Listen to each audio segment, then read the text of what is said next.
It was a day I gave you my greatest idea. I gave you the WWE Spinner Championship.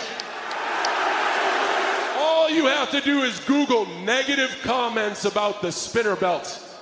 You all told me loud and clear how stupid I was because I changed your championship into a toy, and the championship is not a toy. The championship is a symbol of the center of all this, and the toy belt I made for you disrespected tradition and disrespected your legacy. And now that I know that, I am going to ruin wrestling. What? I am going to ruin wrestling for every fan, for every wrestler, for everyone. At Wrestlemania, I make history by winning a 17th championship. And I finally force you to forget the name of the fun machine jet flying, woo, Ric Flair. You will forever say the name John Cena. But even worse, I'm going to win that championship. The center of every superstar, of this entire business, of every fan in this building, I will win that championship and retire with it. I am taking it home with me and leaving all of you to create a brand new toy belt, because the real one comes home with me. I will be the last real champion in WWE. I am not in a good mood. I'm a little pissed off. I'm a little tired. I am a lot jet lagged. I haven't slept well in the past few days, mostly because of the uncertainty. Because the more things change, the more things stay the same. I work with children. And the black belt, undisputed heavyweight champion of being a little diaper piss baby is Seth Rollins. In 3, 2, 1, clap. Huh? Benoit balls. I still think Kevin Sullivan did it. I'm Aubrey Edwards. I'm not a wrestler. Tony's quick sniffs of the week. No, just my dickhead friends causing concussions and shit. All right, never mind. There's barbecue sauce. So good, half the face don't work. With Hogan that close up on the fucking camera reminds me of my racist uncle. I know you ain't listening, but you know who you are, you fucking racist. Uncle. Oh my God, for real, don't tell me that's his name. Oh, no way. I was kidding. I swear to God.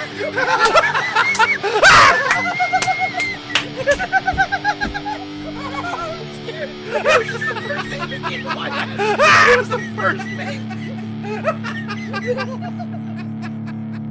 Welcome to the Top of Wrestling with your hosts ODM and the Professor.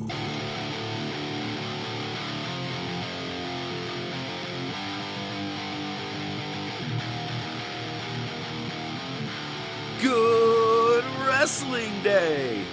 It's Wednesday and I'm feeling fine.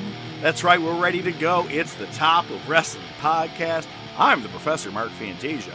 He is ODM Joe Rizzo, because last week I don't think I even introduced the motherfucker. But this week we have news, we have results, we got bringing to the table, we got reliving the Monday Night Wars 25 years later. I believe this is our go-home show for WrestleMania 2000. And our top topic, we did this a couple of weeks ago with the men's top of today's crop, except it's the women this week. It's funny because I have a feeling in my mind of who the final four are going to be, and I already have it off to the side. I'm going to wait until later to see if that's exactly what happens. All right. That's without looking at the full bracket. That's just assuming, the people.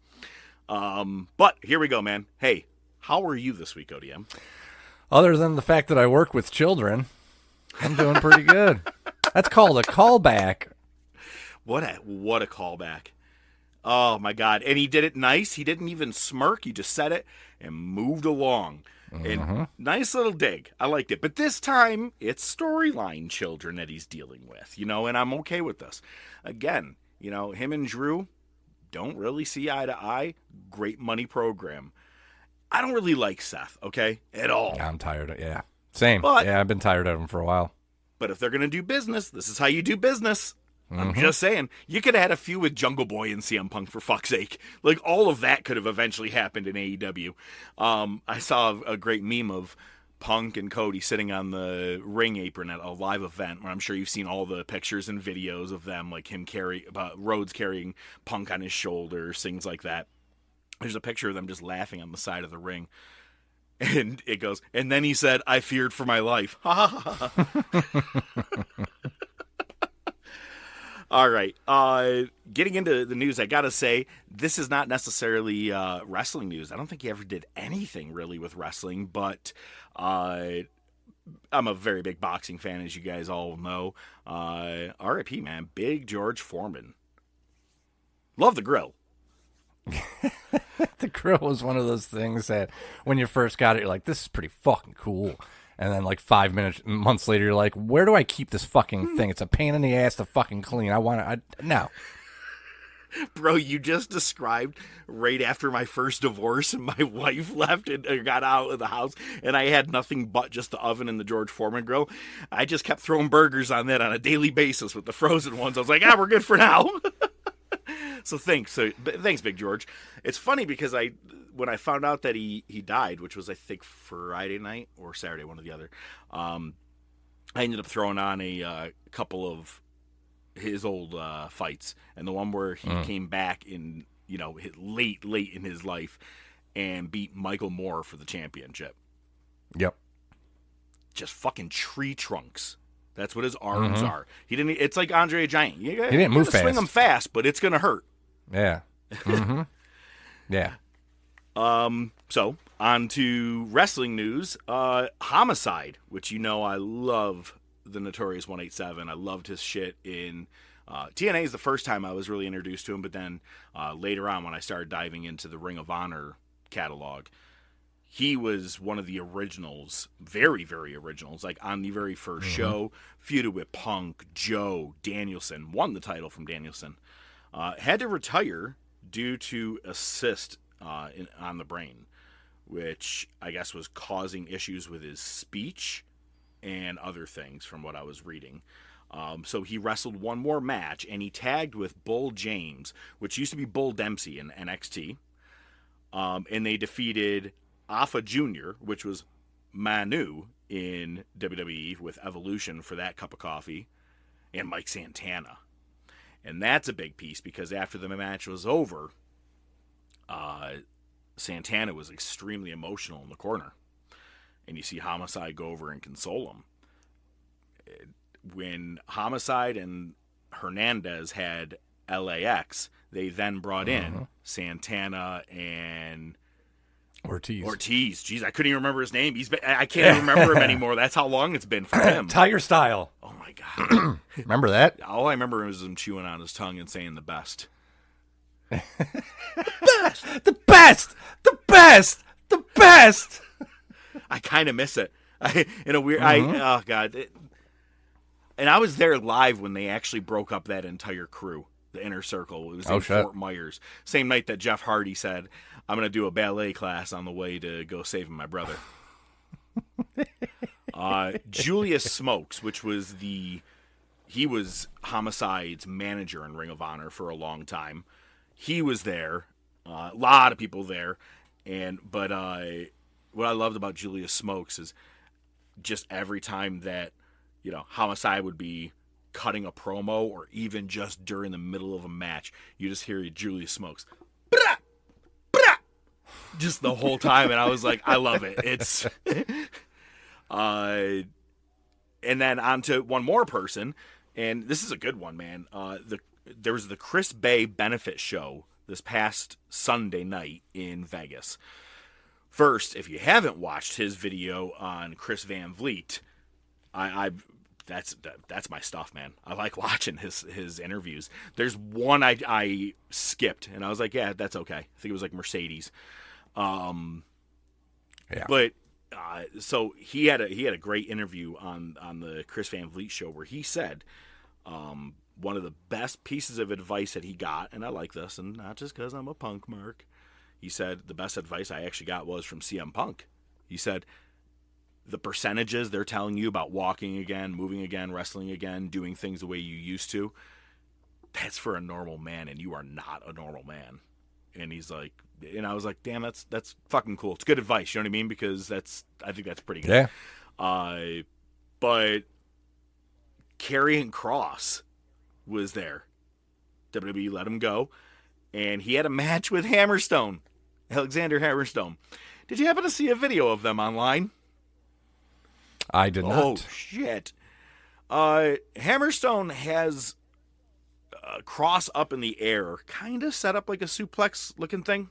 Like he's going to go do a full-blown suplex. Like, so he's, they're both vertical. And as he brings them back down, it was supposed to be like a crusher kind of move, right? As he brings them forward. And as he does, I'm not sure if it's the move or what, but Kross's legs came down earlier, I feel like, and his whole body just like accordioned. Like his legs went in, then his back went backwards. It was nasty looking, but I mean, he got up, finished the match, and everything was fine, but it looked pretty fucking nasty. But yeah, RVD was there, Swerve Strickland was there, Johnny Morrison, TV, Nitro, Raw, SmackDown, Evolution. And then at the end, Chris Bay actually walked out and thanked the crowd, and he was full of tears, but, walked out, which is fucking awesome. So, yeah. And if you listen to the interview with CVV, he talks about, the actual incident itself, you know what I mean, when he fell or when he went down. It was at a match against the Hardys. They thought it was just going to be a regular easy kind of night. It was right after Bound for Glory in October. It was supposed to be for their TV taping, and that's when he got injured there. And he goes, a move I've done billions of times. And right. And he's like, just immediately, he goes, I was like, take my pads off. He's like, I'm way too hot. Take them off. So it's like, it's a scary thing, but it's very real. So good story if you want to listen to Chris Bay's interview. I'll let you take this one here. I know that you have a little bit probably on this.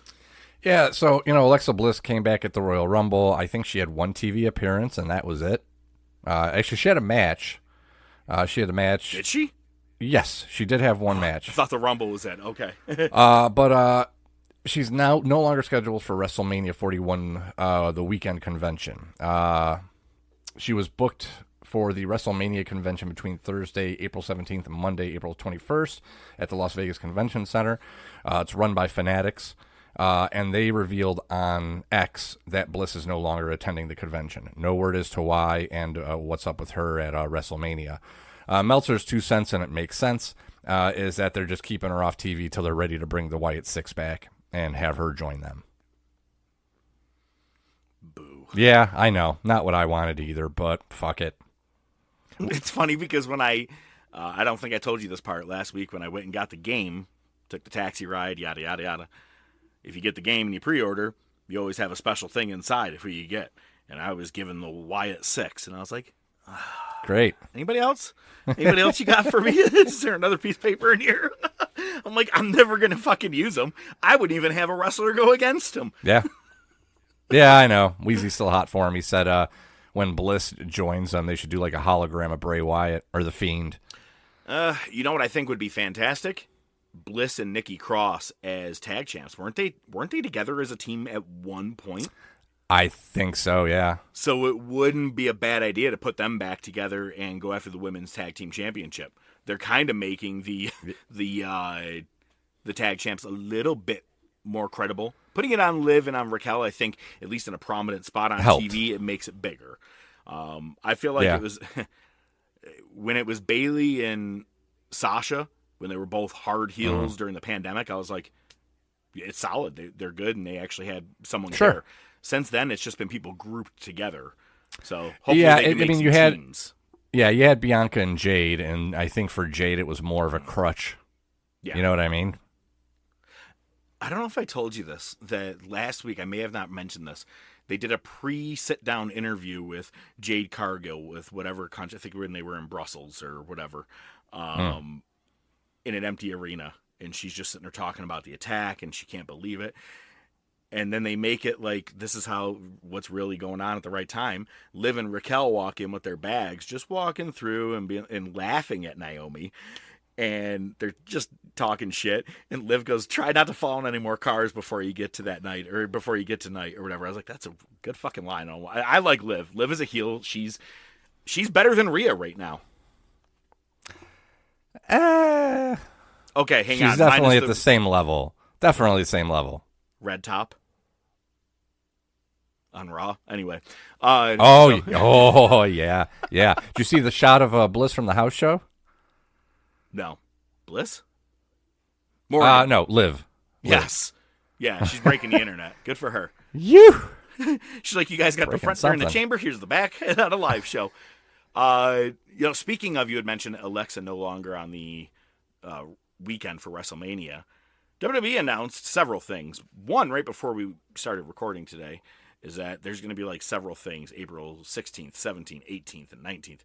It's WrestleMania After Dark. And it's the lead-up shows, and like some nights it's like whatever, like the big at that convention center that's closest by. There's gonna be party things like that going on, and you can see like celebrities and wrestlers there. Like one night is Machine Gun Kelly and the Usos. I was like, so 50-50. Yeah. Pass. Exactly. But one of the things they did announce is the roast of WrestleMania. Now I'm already on board. Love a roast. I'm in. Huge fan of a roast, especially if you get, because they do usually get, for like the StarCast events, they got actual comedians who love wrestling, and they had really good fucking jokes. Except this one's being led by Tony Hinchcliffe, the most punchable fucking face out there. He's a mark. Yeah, he's a mark for sure. I thought you were saying I've discussed my disdain for him. Here's the thing: what was it? The roast of Tom Brady. I think Hinchcliffe's jokes were some of the best. It's not even that he's not a funny dude. I think he's a good comedian. I'm not going to take that away from him. He just listening to him on Rogan and listening to him talk to about wrestling. He's a fucking mark. He's a dumb twat. Not a fan. And by mark, he knows the like headlines and like the big names. I was a big Hulk Hogan. Yeah, he got a bunch of shit wrong. He was talking about shit with like Taker and with somebody else, and he was just getting shit wrong. I'm like, you fucking don't know what the fuck you're talking about. Yeah, I don't like him. But hey, you never know, because they could even have on the dais, as they have for the roast, maybe you have some wrestlers get up there. Maybe like Big E, funny guy. Maybe he'll be someone getting up there and doing things. So I'm actually Iron Sheik and Vader. Dick. One thing they are bringing back at WrestleMania weekend as well, and it'll be the Saturday of WrestleMania, I believe, or Sunday, one or the other. It's got to be Saturday. Yeah, the Slammy Awards. I think they did. Hooray! I think they did them last year. It was like an online YouTube event thing that you could watch. Oh, really? WrestleMania, I believe so, or maybe like the day before when it was the Hall of Fame and shit like that. I did see. I can't tell if this is sarcasm or not in here. You wrote, "Bring back Pettingill, please." Oh, I just say if you're gonna do it, do it. Just bring back Todd Pettingill. Let him do his shtick. You know. Should I sing the song?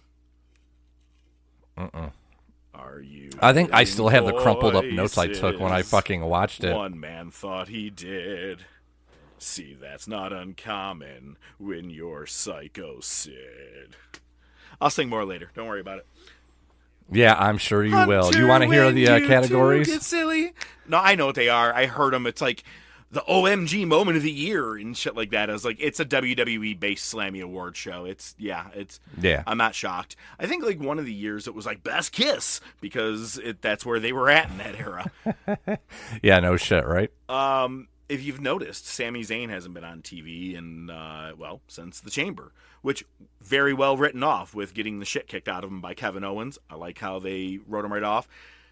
It sucks because I'm like, where does he even fit in at WrestleMania? Does he maybe make a return at WrestleMania to help Orton or save Orton or some shit like that? But he is, because he is Muslim, he is celebrating Ramadan. Did I get that right? Yeah, Ramadan. Okay. Mm-hmm. You ever watch the opening on Family Guy when they're trying to do a ransom video? And he goes, and we at in the Radaman, and he goes, what am I, Dennis Radaman? Look at that. No? Yeah. No, can't say I saw that bad one. Well, not really. Anyway, so, I mean, but also I did read it had a little bit to do with because you have to fast from like sun up to sundown. And I guess that really messes with the schedule for wrestling and for him wrestling, obviously like being weak as fuck with nothing in your stomach. So I just don't know when he's going to make it back, if he's going to in time for WrestleMania to do anything. But, which I'm kind of okay with, because he did have, he had Knoxville at 38, pretty marquee match. Even though you can mock it, it was a pretty marquee match and one of the more popular of the weekend. Won the tag titles with Owens at 39, and then at 40 won and defeated Gunther's 666-day streak. So, yeah, I could say he could take off a WrestleMania. Yeah, and I'm tired of seeing him anyway, so it works out. Yeah, that's fine. I see here, we got Rey Fenix has officially signed with WWE. Are they going to hold off? Are they going to do it before WrestleMania, after WrestleMania? I thought if there was a possibility, it could have worked out kind of cool with the El Grande Americana. But since I don't think it's going to, since what it looks like Penta is involved with, I think they hold Phoenix off till Monday after. All right, well, the reports right now are that he's going to SmackDown, which makes even less sense, because why wouldn't you just put him with his brother, but keep them separate and then do like a reuniting? Because I'll probably do the draft after WrestleMania. True.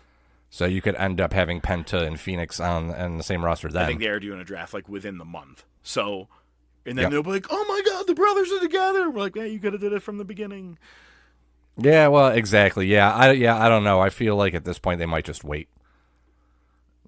But they have started vignettes on SmackDown, so who knows?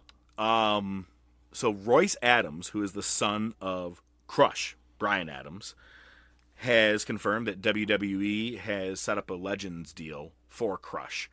And, that's what they just did recently for Demolition. I think these are kind of like I kind of wonder if you have to have a year in a Legends deal before we could officially get you into the Hall of Fame. You know what I mean? Something like that. But, I was sitting there thinking about it.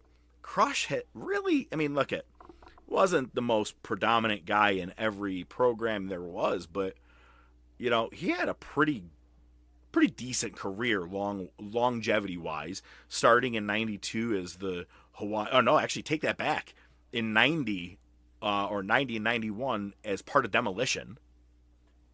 Mm-hmm. Then moved on to the Hawaiian Kahuna Surfaman. Then he feuded with with Savage, and then joined the Foreign Fanatics for some weird fucking reason. Then you got the Nation of Domination. You got the biker gang that he was in, DOA. But then Chronic, which we haven't seen yet in WCW, but we should be due pretty soon. It's got to be close, because he's been off of TV for the last few weeks at least. Yeah, and he was a part of NWO Black, obviously, as well, which we've been seeing too. So I think it's very due. I'd like to see him eventually make the Hall of Fame. I was always a big fan of Crush. Yeah, same here. And speaking of, a cool thing, about the Legends deal here, obviously the natural disasters, they are officially going into the Hall of Fame. The video package that they released brought me back to 92. Holy shit. I was like, wow, they were fucking monsters. And I loved it. Hated them when they were heels. You know what I mean? And because I was like, well, you're kind of beating all of my favorite teams. you made the Rockers break up. But dude, well deserved for them to go in the Hall of Fame. It's cool for Tenta. Awesome for Shockmaster. I wonder if he'll bring that up at the Hall of Fame. I recently saw it's resurfaced. It was the video of Haku seeing the Shockmaster for the first time, and him just fucking losing it. But just like in that fucking, whoa, it was fucking. And he goes, he tumbled over. Yeah, I remember that. That was actually a good he video. lost the gimmick. That was good. Yeah. Did you say real quick? I got to go on a tangent here. You mentioned, you beat the Rockers. You made them break up. I saw a video. I'm gonna say it was around 2005. You'll probably know when it was. It was Kurt Angle with Sensational Sherry, just a sexy Kurt, and he's saying, but he has the line in there. He's like, Marty Jannetty can't dance anymore, not on that foot. I was like, damn, that's kind of low, man. Oh, that's pretty fucked up. Just like Brian Knobbs now. I was trying to find a way to like, and Knobbs can't be nasty enough anymore with that foot. That's funny. I love that's a line I forget about because I always just remember I'm just a sexy Kurt. I'll make your ankle hurt. But I forgot about the Marty Jannetty line. Yeah. That's hysterical. Well, on to two pieces of shit. Cain Velasquez. Yeah, you know that shooting that happened back in 2022. Yeah. Former WWE main eventer in Saudi for that one match against, what was it, Braun Strowman, I think? Oh, it was Brock. It was Brock Lesnar. That's right. Duh. Because they were trying to recreate the UFC in WWE. They were trying to do a shoot fight, and it failed miserably. Oh, yeah. It was horrible. I'm not sure what was worse, that or the Taker-Goldberg match. Taker Goldberg. Debatable. But so he's sentenced to 5 years. But another piece of shit, former women beatist, and still apparently at it, Alberto Del Patron was doing a AAA event in Tijuana. I guess some fans were throwing some coins at him. Okay. Not cool, man. Not cool. Yeah. But then he went out in the crowd and started throwing chairs, and one hurled one right at a fucking lady's head. She got busted open and had to go to the fucking hospital. I was like, yo, he threw a chair at Saraya? Oh, no, that was a little news. that was another time. That was a year ago. It's funny how many people I've seen online. She's at like certain con fest where you can go and pay $40 and get your picture with her. Yo, the ugliest, the guys that I could smell them through the pictures, like you know I'm saying, like the ones that are like 44 and still living in mom's basement and have like the Homer Simpson hair. She just gets all hugged up right on him. I'm like, man, I'm not that bad a catch. I mean, no. Nah, that's used. You're better off trying foot videos on OnlyFans. Ew. So on Dynamite, you know how last week WWE had the kid there in the crowd? Do you think that kid, which by the way, what was it, the Sam Roberts show that I sent you? Where he's like, this little fat German kid is just sitting there. I was like, oh my God. And the guy goes, you could have said kid.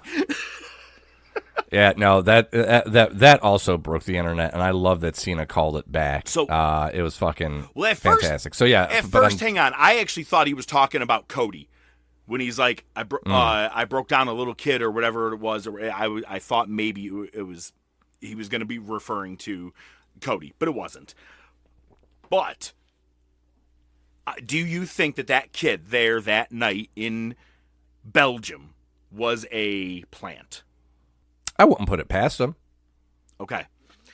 It could have even been a plant without him knowing he was a plant. Like, hey, kid, nice Cena gear. Or here, you like John Cena? Here's his stuff. Put it on, and we're going to put you in the front row. Yeah. Right? And then Cena was like, oh, that kid right there? Word. Well, and why I say it, and I'm sure you've seen this by now. On, I think it was actually even Collision, which is even worse, the one that no one watches. Jericho had it out with what appeared to be like a 6-year-old girl. who was decked out in a very nice AEW hat, by the way. Mm-hmm. Nice little beanie. Like, who the fuck would have bought that anywhere? Yeah, it was the ugliest one. Yeah, why would you buy that? But I'm like, you could have gotten anything there, and you're like, Mom, I want that piece of shit beanie right there. Mm-hmm. Unless you got a piece of shit mom, and she said that's all you get. But anyway, that's true. And this is why I think this one was a plant for sure, because of how Jericho interacted. He goes, "Hey, come here, cameraman, look at this little girl," and she starts flipping him off, and he's like, "You're too little to even know what that means." He goes, "You're grounded," and I was like, "Oh, this is a full fucking like plant and skit." Yeah. And then she goes, "I know what it means. It means go fuck yourself," or something like that. And I was like, "What the fuck?" Oh my god! Oh Jesus Christ, dude! It's the Jerry Springer Show. It's fucking Crash TV all over again. It's like nails in the back. Speaking of, you ever drove 11 hours in the blizzard snow to get to your job only to be thrown on a fucking, I don't know, 2x4 with nails? No, can't say I have. Yeah. Don't plan on it either. For an episode that had way less than 1 million viewers, guaranteed, right? I mean, do they even have 1 million viewers? For Dynamite, I think they average anywhere from 500 to 650,000. Was that worth it? Now I'm sure it's still gimmicked in some ways, but still. No, he's stupid, and that's definitely was a bad idea. Stupid. So I know I made this my background for you to look at today. His back with. When Wheeler tried to pull it out and you see the skin pulling, even I was like, ugh, ugh. Put it back in. It's going to stay there forever. You know what? Fuck it. I got a hunch now. I'm going to wear it this way. It's just dumb. Again, on Dynamite in a match that means nothing. And, Cornette put it best. Cope is killing or has killed his reputation. Everything that I loved about Edge, everything he does weekly, I'm like, oh my God, this is horrible. And it's not even like when they went to TNA, at least some of them were doing decent programs. This, I don't know. It's not for me. So did I not call this last week? They ended up taking all the winners from last week's tournament on Dynamite for the Continental, or for the International, whatever fucking title Omega has, the International Championship. The International Championship. And instead of having the 8-man tournament go, all the way through the semis and everything like that, they said now it's just going to be a fatal 4-way for this. And it was Mark Briscoe, Orange Cassidy, Speedball, Mike Bailey, and Ricochet. And somehow in a fatal 4-way, Ricochet and Speedball Mike Bailey won this match. So, did I not say they're probably going to put the three of them together to make it his greatest triple threat match? Or greatest, not triple, or bouncy fest type match. Like bouncy fest, yeah. Right? I'm like, I had a feeling. I'm like, because no one's going to care to see Ricochet on its own, but then Speedball and Omega, it's just going to be whatever. And I said, they're probably going to do a 3-way. Oh, God damn it. And that's what's happening at Dynasty. Well, there you go. Great show from the 80s. So tonight is episode 286 of Dynamite. I know you've seen the memes, the rumors, the fun. Okay, if Shane McMahon shows up, I will fucking piss my pants. Actually, it'd be even better if it wasn't Shane McMahon, it was Stephanie. Because her being, more in cahoots with Triple H than anybody. Oh. What if it's Vince? Don't do that, okay? And what's weird is it's 24 years later to the date. That on March 26th, today, is when WCW when Shane McMahon showed up and it was his name on the contract. And there's a lot of rumors and stuff, but one of my favorite things I've seen was Nitro's lowest ratings ever were 1.8 million. Dynamite's highest ratings ever was 1.6 million. We're talking apples and nuts. This is two totally different things. Yeah. And it's dirt. Yeah, dirt. So it's I don't think anything would happen, but Jesus, if it happened, me and you have been making fun of it. Kind of want to watch just to see. I know, but we've been making fun of it. We're like, it's just happening, everything right after, one after another. And you're like, the Crash TV, here we go. What if Tony Khan just pulls the plug?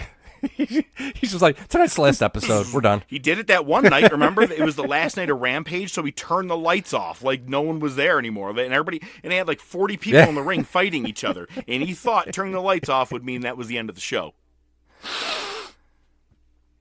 Yeah. All right. So they were in Italy on SmackDown. We got signs finally of Jacob and Solo, which is good. A lot of dissension there.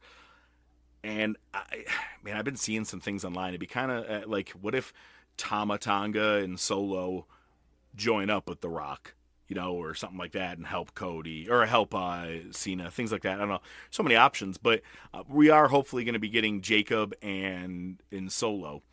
But the show closed out with Roman Reigns. Oh my God, Rollins and Punk. Roman Reigns. Seth Rollins. As soon as Rollins got in the ring and got face to face, I was like, oh my God, here comes Punk. I can't wait for this. And cinema. The way that when he said, and Paul, or, thank you for delivering him here to me. And then you see Heyman only looking at the back of Roman like, I'm so sorry. And Roman slowly turning. And I was like, what is this fucking favor? I'm really curious. It was, I liked it. The only thing I hated was everybody had to have a moment to jump up and point to the sign. How about one of them just grab the mic and go, how about me and you two bitches at Wrestlemania? I would have taken it and been fine with it. You know what I mean? I don't think we need to have everybody stay. As soon as it's an old Vince thing, it's hard to let go of. You can do it. You can. There's a lot of things you can let go of. You let go of a lot of stupid shit, including shitting on people. So on Raw, Punk shows up, and that's the one where he's saying that the contract is gonna happen this coming Friday on SmackDown because he works with children. Because the children didn't want to show up to Glasgow, and I mean, at least he shows up. He's having a great promo. All of it. It's just it looks like he's having fun. And then you see the video of him with Stephanie on her new show, Stephanie's Places, inside Stephanie's vagina. I don't know, something like that. But whatever it is, it's a sit down. And she was sitting with Punk, and he goes, yeah, no, we were talking Thanksgiving Day. And he's like, I was like, dude, go carve the turkey. And she was like, oh, so you're the reason. But, like, having fun with each other. And I was like, dude, that's cool. I don't know. I thought that they had a lot of animosity with each other. I mean, honestly, I can't imagine that he was like, that she was like, no, yeah, I love when you called me the idiotic daughter of my husband, a doofus son-in-law. Love that fucking line. Well, they're okay. We're getting older. They're a lot of hurtful. Exactly. You start reconciling things. You fucking grow up. I'm sure they're all a little vindictive and bitter about stuff, but end of the day, they all just want to make money. So they're doing it. On Raw, we did talk about El Grande Americano. I did love when you see the video package. As soon as it got going, it got funnier by the second. I'm not gonna lie, it was well done. The map. Yep, the map was fucking. It said Gulf of America. We do not take political sides on this. It's just funny as a piece of topical humor. That's all. No, it's every little bit of it was hysterical. And then when Chad comes in with the sniffles right after, when he goes right. And he goes, did he go, oh, that was him? And he goes, that's not me. That was Americano. But where were you had your hand up. Dude, the internet, or the, IWC is in fucking flames. Oh, Jesus. Have you seen anything about this? What? I'm sorry. Is it racist with the El Grande? No. I believe it or not, I didn't see a lot of that at all. Everybody's up in arms saying that WWE used AI to generate that video footage. Who fucking cares? Yo, I'm going to be out of a fucking job like within a year because of AI. You know what I'm saying? Like I'm not even being funny. There is so much shit. Right. Like that's what it is. I'm trying to see if we could phone it in with AI for our show just one time, and maybe it'll be a better sounding show. Actually, it might be fun. Hello, ODM. How are you? Yeah. So next week, I don't like this. I mean, I do and I don't. Now Bianca Belair is going to be a special ref for Rhea and Io. Again, they kind of made Io look just a touch weak with pushing her down again and out of the way. I was like, we did that already.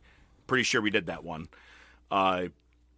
Adam Pearce's reactions are everything to me. I love watching him. He's not just a general manager and he's like, oh, music hits, I got to put my head down. Like, because sometimes you'll see someone in the ring, like, let's say Michael Cole was interviewing someone back in the day. Music would hit. He would just step away and lower back. But not Pierce. He's like, motherfucker, why am I getting interrupted again? Yeah. His interaction with New Day in the back, which, by the way, I called Viking Raiders and New Day for WrestleMania. I did call that. I'm not sure if they're heading that way. But when Xavier Woods goes, geez, dude, take your blood pressure medicine. He goes, then give me a glass of water. I don't know why, but Adam Pearce is probably one of my favorite parts of Raw all of a sudden. Yeah, he's killing it. But so instead of that, instead of the triple threat, we're getting this, and we know it's going to end up being a triple threat. Something dumb's going to happen. Mm-hmm. Did Bianca jack up her lips recently? Which ones? No, I'm actually not looking at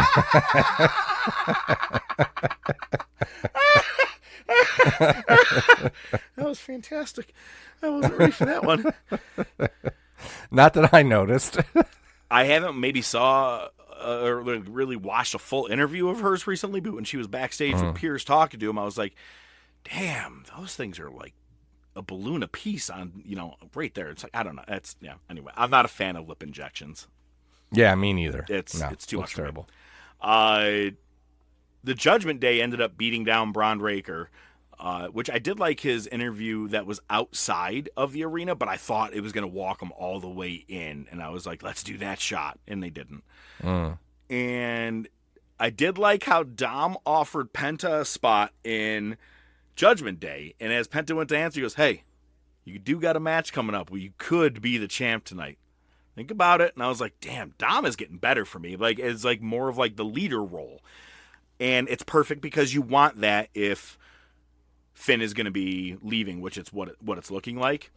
And some reports that I've seen online today is that it may be a fatal four-way for the Intercontinental Championship, both Finn and Dom versus Penta versus Breaker.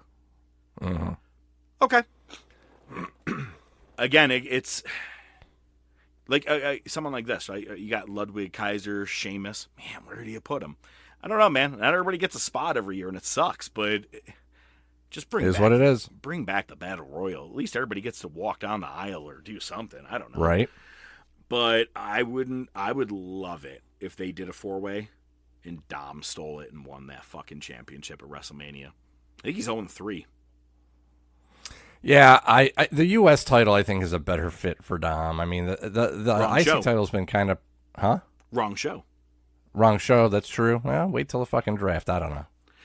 Speaking of the U.S. title, did you see the video of Logan Paul calling out AJ Styles on that little video saying he's going to come to London terrible. next week? I did like when he's like, I'm going to with that soccer mom haircut. I'm like, nice little. That's not a bad one. Because when he did first come back, he had the Karen going. Oh yeah, very solid. Cena. Jesus Christ, week after week. Better promo this week. I'm back into watching a Cena promo like it's 2011. And it's like sometimes you hate it, sometimes you don't. And this was the build-up, the story, and the finish of it. Of everything that he was telling of his story was perfect. Because, you guys got too vocal. You told me everything, and then you said exactly what you felt about that championship and that I ruined the championship. Now I'm going to ruin wrestling, and I'm taking the championship home, and I'll be the last real champion. You just got me really into this fucking match between him and Cody. Like, when bell rings, I'm in. this is as exciting as Roman and Cody 2 last year already. Mm-hmm. No, definitely. And I was kind of reading the tea leaves, or maybe just, the suggestion, or, whatever you want to say. But, he talked about the spinner title and how he got lit up for it. I'm like, yup. Because, it is pretty general consensus that everybody hates that fucking title. I watched that live. Right. I remember. Yeah. It was either live or, let's say, DVR, right? Because I was at that time just going out to the bars. But it was, everyone hated it. Who won that title from him? A lot of people. Punk. Punk won it from him. Do? But Edge won But what did Punk do? What did Punk do when he won it? Put it in his fridge. He went home with it. Yeah. He went home with it, which is what Cena said he was going to do. I just like that kind of crossover. It just seems like they're just making that he's saying he's going home forever with it. Forever. I know. I get it. At the time, that was the idea. Well, actually, you're right, because, Punk didn't sign a contract, quote unquote, right? That was what the storyline was. I hate to tell you, this one's actually a storyline, too. Yeah. Believe it or not, yeah. Either way, I'm excited. They got me interested in WrestleMania already. It's like you said, sit back and enjoy the ride. Confirmed matches are Cena and Rhodes, Gunther and Jey Uso, which, bro, they were in the exact right hallway for that Jimmy Uso slap, but still, that was a fantastic slap. It rocked Gunther a bit, because you even saw him kind of shake a bit. Roman and Punk and Rollins, Owens and Orton is official. And then you got the women's title matches. So far, we got Charlotte Flair and Tiffany Stratton. I have a star or an asterisk next to 2 matches here. Drew McIntyre and Damian Priest, and then the women's triple threat with Ripley, Sky, and Belair. You know what's funny is that you remember when Io Sky was Io Shirai? And we're like, why would you change her name? I almost forgot that she was Io Shirai. It just hit me the other day. Same. Did you, I got to do it. I got to be the asshole. You can bleep this out or not, but I was watching with Weezy last night, and Io's, English is pretty decent. She gets through it. It's not bad. Not as good as Nakamura's necessarily, but and not. I was gonna say it's not on Asuka's level. Correct. Yeah.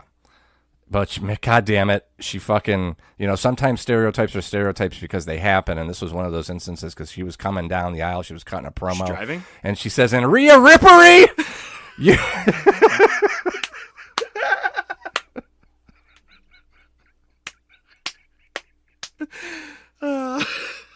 Well, both work. Okay. Jesus Christ. Anyway, I do got to say, one of the things I found very funny is that right before we started recording, I was reading in Dave Meltzer's report. He said that reports that he's getting is not as many matches that we're seeing how there's build-up are going to necessarily happen at WrestleMania. They may happen before or after. And he goes, I'm not saying, I'm not saying the Roman, Punk, and Rollins, which he also said makes absolutely no sense, is bullshit, blah, blah, blah. I saw that. I was like, what a dumbass. I don't know. I'm into that match more than I am Gunther and Uso. Gunther and Uso is a moment. It's the Kofi Daniel Bryan one. That's all it is to me. Yeah. And I'm okay with it, but that's all it's going to be. For Meltzer, he goes, but they haven't fully said to me. He actually said they haven't fully said to me which matches are going to be on and which aren't. I'm like, and let's not forget, this is the twat that last year said there's no way the A-Town Down Under is actually even going to be in the tag team ladder match. And they won the goddamn tag team championships at that fucking ladder match. So I think they're smoking him out. I think they're just not telling him shit. I think which is good for them. Yep. So one thing I didn't mention in the news, but I'm going to mention right now because it helps me go into this next part. So next weekend, we have a double pay-per-view weekend. We got AEW Dynasty, where Swerve is going to go against Moxley for the briefcase that holds a championship. And that's not even a joke. Tony Storm is already shotgunned into another fucking blood feud with whoever this Megan Bayne. Okay, fine. It's just, I was like, couldn't you at least let it rest? I mean, she just had the best fucking match of that card. At least blend it. Nope, couldn't.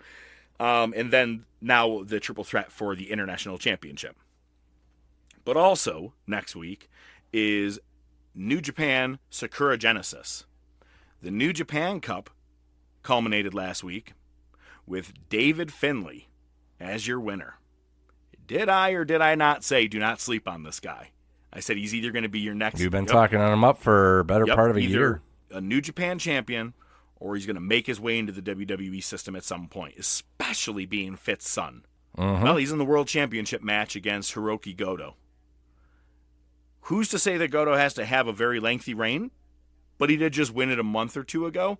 But, hey, Yeah. never say never. I didn't even think Goto was going to defeat Zack Sabre Jr., so I'm okay if this happens and David Finlay takes over as the Gaijin champ right now, too. The Global Championship will be on the line with Evil and Tsuji. Konosuke Takeshita, yeah, baby, is defending his never open weight championship match, or his belt.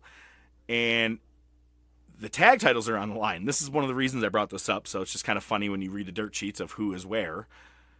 LIJ, so Los Ingobernables, are going to be defending. That's Tetsuya Naito and Takashi are defending against United Empire. This guy, Casey Newman, and Jeff Cobb. So there's that set of rumors. But it is also April 5th. We got time, and he could show up anywhere. He could show up in the draft. You know what? That's something I thought about the other day. A draft is like when you're in the NFL. We already know who's on the NFL roster. Bring us up someone from the college and this and that. I think the draft should be all of a sudden, bam, here's Jeff Cobb is all of a sudden in here. We drafted Jeff Cobb, and you didn't even know he was going to be here. Or Phoenix, and that's how they debut, is everyone that's drafted is all brand new people. You could shake up a little bit, but it should all be your brand new people. Yeah, it seems like hard to sustain year by year. You know what I mean? Whatever, man. I'm telling you, I want it now. Yeah, not me. Thank you. And then just a couple of weeks ago was that match I told you about where it was that New Japan Crazy Fest where it was a really fucked up triple threat hardcore match. And there's going to be a hardcore rules match with El Desperado against Bullet Club War Dogs member Clark Connors. And Clark Connors, it's like kind of a smaller stature looking. He's like Adam Page actually with long hair, except not a douche and can actually wrestle. And I bet you that's probably going to be a pretty decent match. So, not a bad card coming up for them. They'll be against, again, the AEW one, and yeah. Hooray. Yeah, wow, man, you're doing a fantastic job today bringing in the... you start talking about AEW and New Japan, I start thinking about pornography. Yep, you and Kenny Omega. So let's go to the table. Just bring it, bitch! Oh my God! I heard Kenny Omega only fucks to anime music. Oh, I'm sure of that. He's like, Wears VR goggles, so the woman he's with actually looks like an anime character? yeah, probably. It's probably like, remember that movie that came out, Lars in Real Life or whatever? Where he's just banging a doll. There you go. He's having bang a doll. There you go. Okay, moving on. Yeah, well, it was a Ryan Gosling movie. Anyway. It's a gross table. I sent you... this table's sticky. We got to bring something clean next week. I sent you something funny that popped up on my feed, and I was like, dear God. Look at it. I mean, I thought Roddy Piper doing Hot Rod and Hot Scott at WrestleMania 6 was pretty, not intense, but like whatever, even for 1990.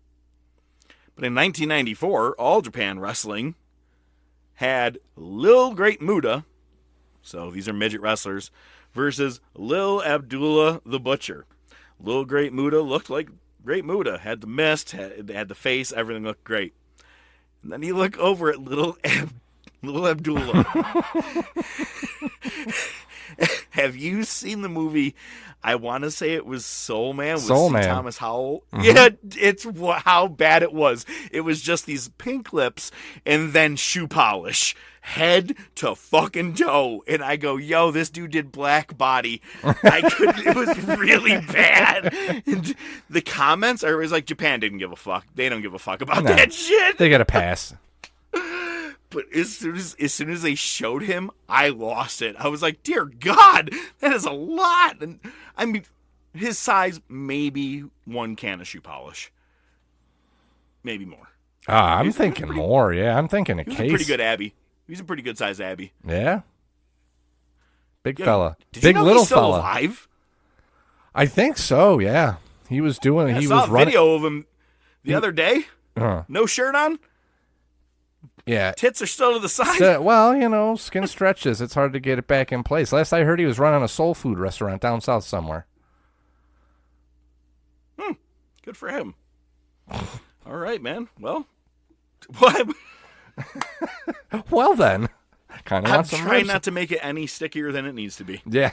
You already started with your Rhea Ripley thing. I couldn't resist. Sorry. Yeah. All right. Noticed. Is it my turn? So, the kid just made a JV baseball team. Doesn't need to get picked up. My other son's going to get him. Kayfabe pal. But one of the things that comes with this is the team, each player will have walk-up music. So, you know, now batting, such and such, and then their music plays. Pretty fucking cool, right? Okay, and this is Vin. Vincent, yep. So do I get guesses?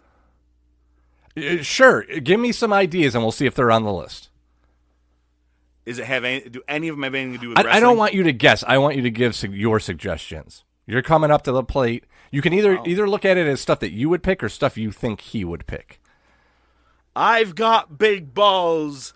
You've got big... No. If I was coming up to the plate... Man, am I too much of a mark if I say cult of personality? Yes. Man.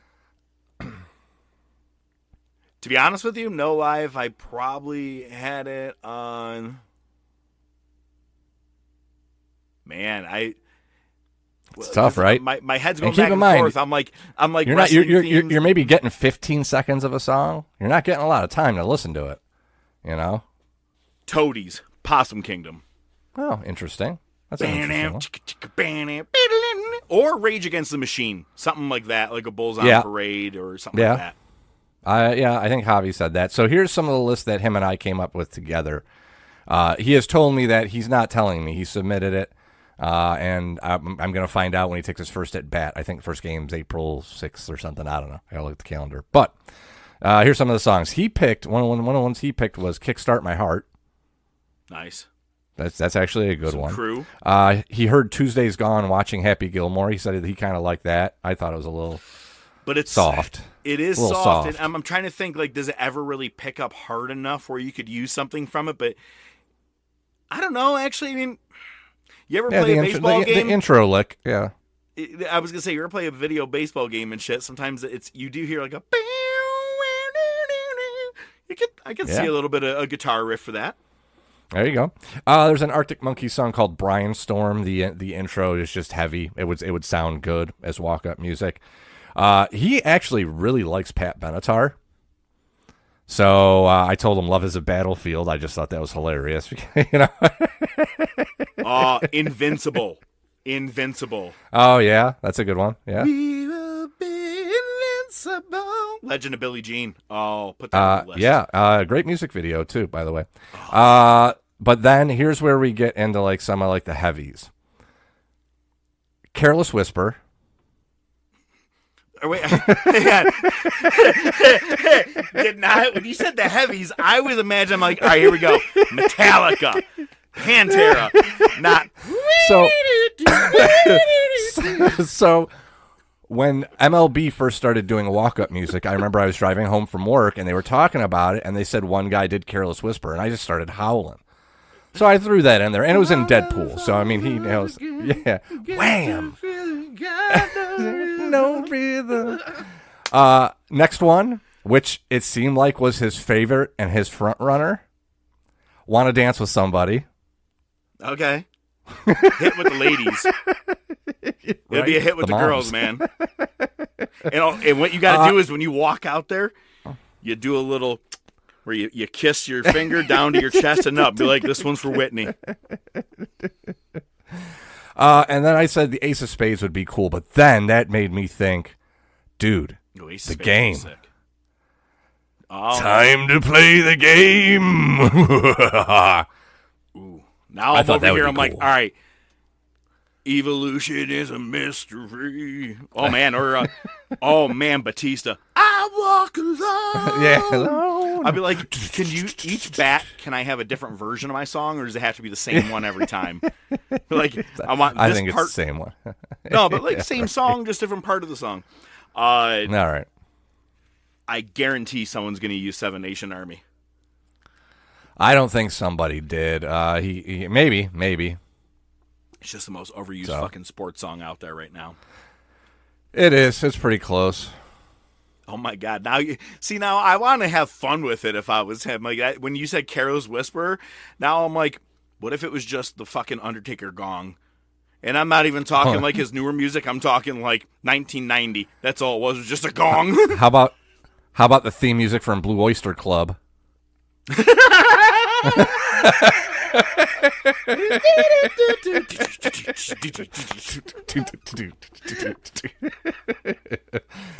That'd be a good one. Nobody would know that. Oh my God. But the one parent in the fucking crowd, that is the person that you are doing it. That's my point, dude. When you play something and only one person in the fucking room is like, yo, you're like, that's what that's for. I don't need everybody to be like, oh my God. It's like, all right, Whitney Houston, right? Dance with Somebody? Great, popular. But when people are like, why does he keep playing this weird dance music? And like, what the fuck? Some white suburban lady drinking her Starbucks would be like, is that Trombone Shorty? No, it's Captain Mauser. And what's the other? Who's the fuck? Is it Sickenthaler? No, who's the Proctor? Proctor. Oh, Proctor. Yeah. That's what it is. I always like Proctor. Poor guy. Mm-hmm. Oh, he was the comedic act. Yes, but then also Leslie, whatever his name, Captain Harris. Captain Harris. I liked him because of everybody pulling the pranks on him. Like, sup, dork? Mm-hmm. Hey, dork. But also, Captain, the main one, the one that's like always like basically getting close to killing his goldfish, his most clumsiest motherfucker, Lassard. Captain Lassard. Yeah. Yep. Good movie. Jughead. Mm-hmm. Not the old zoo, the new zoo.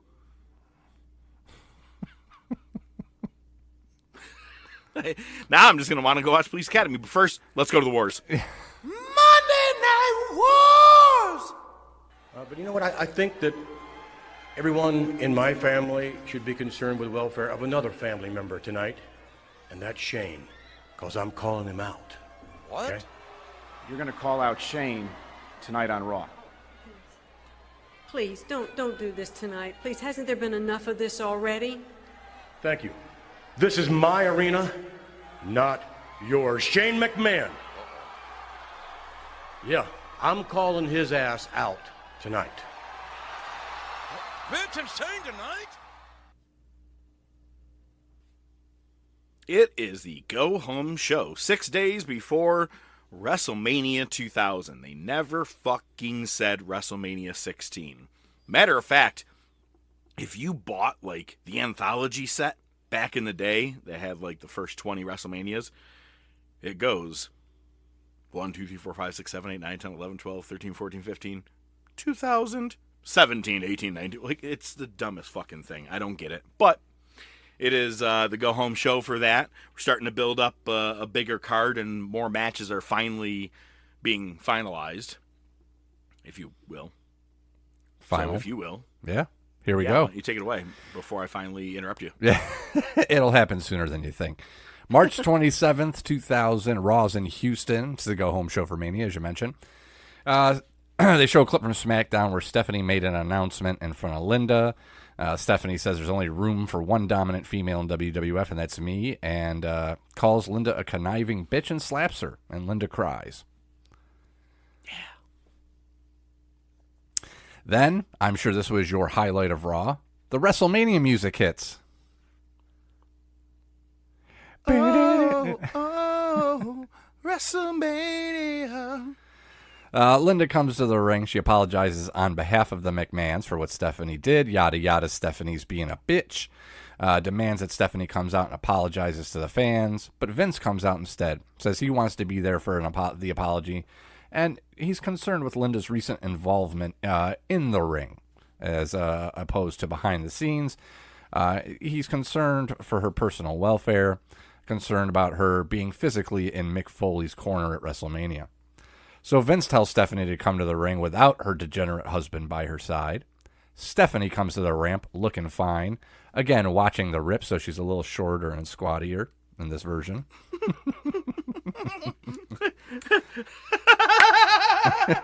It's condensed. It's kind of nice. Shorter and squat. The milkers protrude a bit more. She starts doing the fake apology. She says she really wanted to slap her dad. And then Vince says he's going to blister her little fanny until it turns blue. Phrasing. Threaten me with a good time. And then Triple H. He said to every diva on that fucking roster. Pretty much, yeah.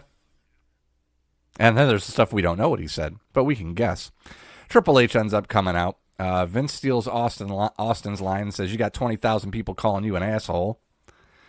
Shane comes to the ring, tells Linda, that Shane and Linda are the two only level-headed ones, calls out Stephanie for the slap, hugs and kisses Linda, apologizes to the fans, and he says he's going to be standing against Triple H and Stephanie at Mania, and then he attacks Vince.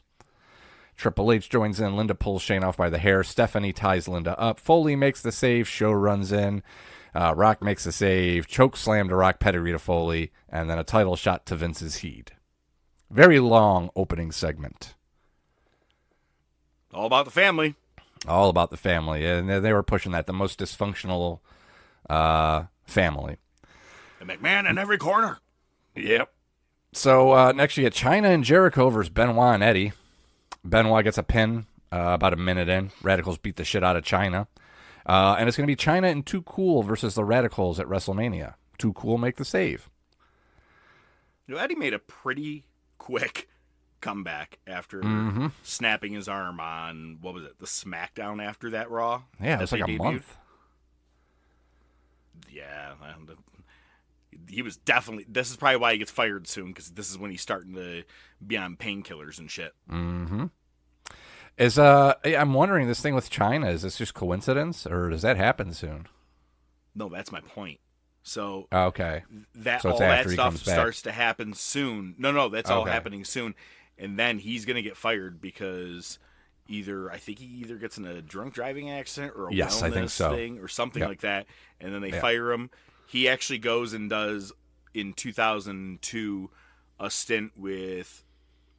He does like a match with in the Indies. He did one with Punk and Rey Mysterio and a couple other ones that you can find online at like CZW or things like that. And then came back. So yeah, that's so we're about to see the Latino heat switch real. Yeah, we're there. Yeah. Hey, mamacita. Cole's with Vince. He calls Shane out tonight. Linda doesn't want him to. Next, you get Bob Holly versus Crash Holly for the hardcore title. Then Taz runs in with a ref, then the Headbangers. They fight to the back. Mean Street Posse's there, then Kaientai's there. They run outside. Everybody follows them, but Crash runs back in the arena, locking everybody else out. Hooray. Cole's with Shane, says he'd love to get revenge on Vince, but do I accept? No. And then he walks away. Next, you get Road Dogg versus Rikishi Fatu. Stinkface. Road Dogg powders in disgust and gets counted out. Dance party. Dance party. Coles with Rock. Rock runs down the McMahons fighting with each other, said he's getting tired of it, and he offers a challenge to anyone in the McMahon family. We get a shot from Heat the previous night, Edge and Christian feuding with the Hardys, and they will be part of the Triple Threat Ladder Tag title match at Mania. I wonder what that's going to be like. Yeah, who knows? Next, you get Saturn and Malenko versus the Hardys. Edge and Christian are on commentary. They interfere. Radicals win. Kevin Kelly's with Show and Shane. Accepts The Rock's challenge. Says it's going to be Show and Shane versus The Rock. We see Charles Barkley in the crowd. I always like Barkley. Yeah, how can you not? Kurt Angle versus Kane next. Angle talks about the 2-fall triple threat match at Mania. Angle uses the title, gets DQ'd. Kane gets Angle back in the ring, hits a chokeslam, then a tombstone. Do you want to explain the 2-fall triple threat match, or just let it be? I thought I did last week, but for those that weren't listening last week, basically Kurt Angle is holding the European title and the Intercontinental Championship. So it's going to be a 2-fall triple threat match. The first fall will be for the European title. The second fall will be for the IC title, or vice versa. That I'm not sure of. Just making sure we're keeping people up to date, man. Nailed it. That person listening. Coles with Vince asks him about the handicap match. Vince says, "Oh, you mean the tag match?" Vince is going to join The Rock. Next, you get Al Snow versus Test. Test wins quick. Get shots of Trish Stratus. I ain't mad at it. Stephanie's with Triple H, and Triple H doesn't like Rock's challenge. Neither is Eric Estrada. Yeah. He ain't mad at either. Stephanie has a present for Triple H, and that's that Triple H will be the special ref for tonight's tag match. And they show Triple H cutting the sleeves off of his fucking ref shirt. I just thought that was funny. It's like, okay, we didn't need to see it. Well, doing it, you know what, though? But you never really see them actually do the work, so, you know. Right? Well, there you go. I actually kind of always wondered, made. you ever look at how they're cut? Does each guy cut their own, or do you think the seamstress and them cut them for them? Because, like, sometimes they're almost just too fucking perfect down the line. You know what I mean? Like, and I'm like, can't imagine everybody on the roster has that steady a hand to fucking cut their own shirts. I would think usually their, costume department or whatever you want to call them, Hey, I need my definitely shirt cut. takes care of that. Yeah. Or some are just fucking impatient and they just do it themselves because they know how they like it. How do you get yours done? Oh, I definitely do mine, and they show. Some of them show for sure. Like, one arm will be a little longer than the other, or looks a little raggedy and shit. No, that's why I ask, man. I just need to know to get a professional shirt cutter. My hands aren't as steady as they used to be. Did you see the meme online somewhere? It was a chick, obviously had a boob job. And it's like, it says, plastic surgeon, what kind of boob job do you want? You want to look like this person or this person? And she's like, it says customer. No, give me the rock. One boob is like way higher than the other, so it's like he's raising his eyebrow. That's good. That's pretty funny. Next, you got Big Boss Man and Bull Buchanan versus the Acolytes. Mid-match, D-Lo and Godfather and the Hoes come to ring. The Hoes pull money out of their cleavage and pay off the Acolytes. So D-Lo and Godfather just take their place in the match. Sure. No pimp would be okay with just letting that money go. Yep, exactly. Kevin Kelly's with Linda. Linda says Foley is going to be the second guest ref in the main event. Okay. Next, you get another GTV segment still. It's Moolah with Terry and Kitty and Mae Young. And Moolah rips the shirt off of Kitty, and then Moolah rips the shirt off of Mae Young. Very aroused. I'm sure you were. Rock is with Vince. Rock doesn't want a partner, but fine, stay out of my way. We see the new music video for the new hip-hop collaborations they've been doing for the different entrance musics. This one's Method Man for The Rock. Oh, my God. That was cool. Hated it. Yeah, I know. Some were... What are you I gonna didn't do? like any of them, really, to be honest with you. Yep. Shout out, Little John. Thanks for messaging while we're recording. Next, you got X-Pac versus Devon. X-Pac wins. They brawl post-match. Kane comes to the ring. Dudley's hit a 3D to Kane, and then DX throw Kane over the top through a table. All right, we get our main event. It's Big Show and Shane versus Vince and The Rock. Triple H and McFoley are your refs. Linda's watching from the back, and this is a shit show as expected. We get a people's elbow to Shane, and then Triple H elbow drops Foley as he's making the count. Pedigree to The Rock, rolls Shane on top. Vince breaks up Triple H making the count. Big Show tries to choke slam Vince, but Foley hits a claw on Big Show. We get a rock bottom to Shane, and Foley counts 3. That's it. We do get extra attitude. It's basically Vince McFoley hitting the people's elbow on Shane, and then The Rock does it. And then Rock cuts a promo on all the heels and says all the fun catchphrases. All the fun catchphrases. That's it. See, the version I on had, Nitro. A little bit extra, is where they told the crowd that Yokozuna wasn't Japanese. Nitro. After these messages, we'll be right back. You're watching the Tampa Bay Wrestling Association. Hi there, Tampa wrestling fans. I'm Rusty Vickers, and tonight we have an exciting matchup. I'm here with Fighting Jake Fletcher. Jake, tonight is your rematch with Dump Truck Wallace. The last time you were in the ring together, it was nasty, and he came out on top. Yep. Probably the hardest match I've ever had in my life. But Dump Truck, he tricked me. He didn't follow the rules. So this time, Dump Truck, get in the ring with me and face me like a man. No girlfriend jumping in. No hit me with a chair. Just man-on-man, hardcore match. This time, I'm promising you absolute victory. On you. How'd it go out there? He beat me. Fair and square. He agreed to all my terms. Didn't need any tricks. Nobody jumping in. Overpowered me. Simply a stronger man. He kicked out the back of my legs and I hit my head on the mat pretty hard. Let's just go ahead and say that guy's better than me. Great. I don't have to fight him anymore. But you know who pisses me off? Koski, the Russian. And when I step into the ring with him next week, I'm gonna whoop him. This win's for you, America. What happened? Lost. Pretty bad. I think that guy might even be tougher than the first guy. I had to sit out there while Koski torched the American flag. I didn't like that one bit.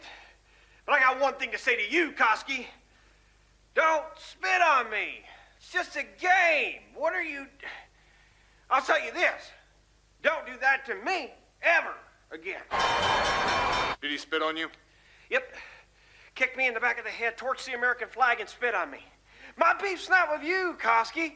I know you can beat me. I was never arguing that. I think you're awesome. You're huge and fast. Everyone can beat me, except one guy, Sheikzilla. And when I step in the ring with you next week, it's over. You beat me. Who cares? You've been doing it way longer. But next week, I got a plan. How did your plan go, Jake? Didn't work. He put me in a chokehold and said, I'm not letting go until you crap your pants. And then what did you do, Jake? Crap my pants. Had to. It was either that or be choked to death. But I'll tell you this. You do that to me again, I'll crap my pants again. I choose it every time. Did he torch the flag, Jake? Goes without saying, Rusty. But I'll tell you this.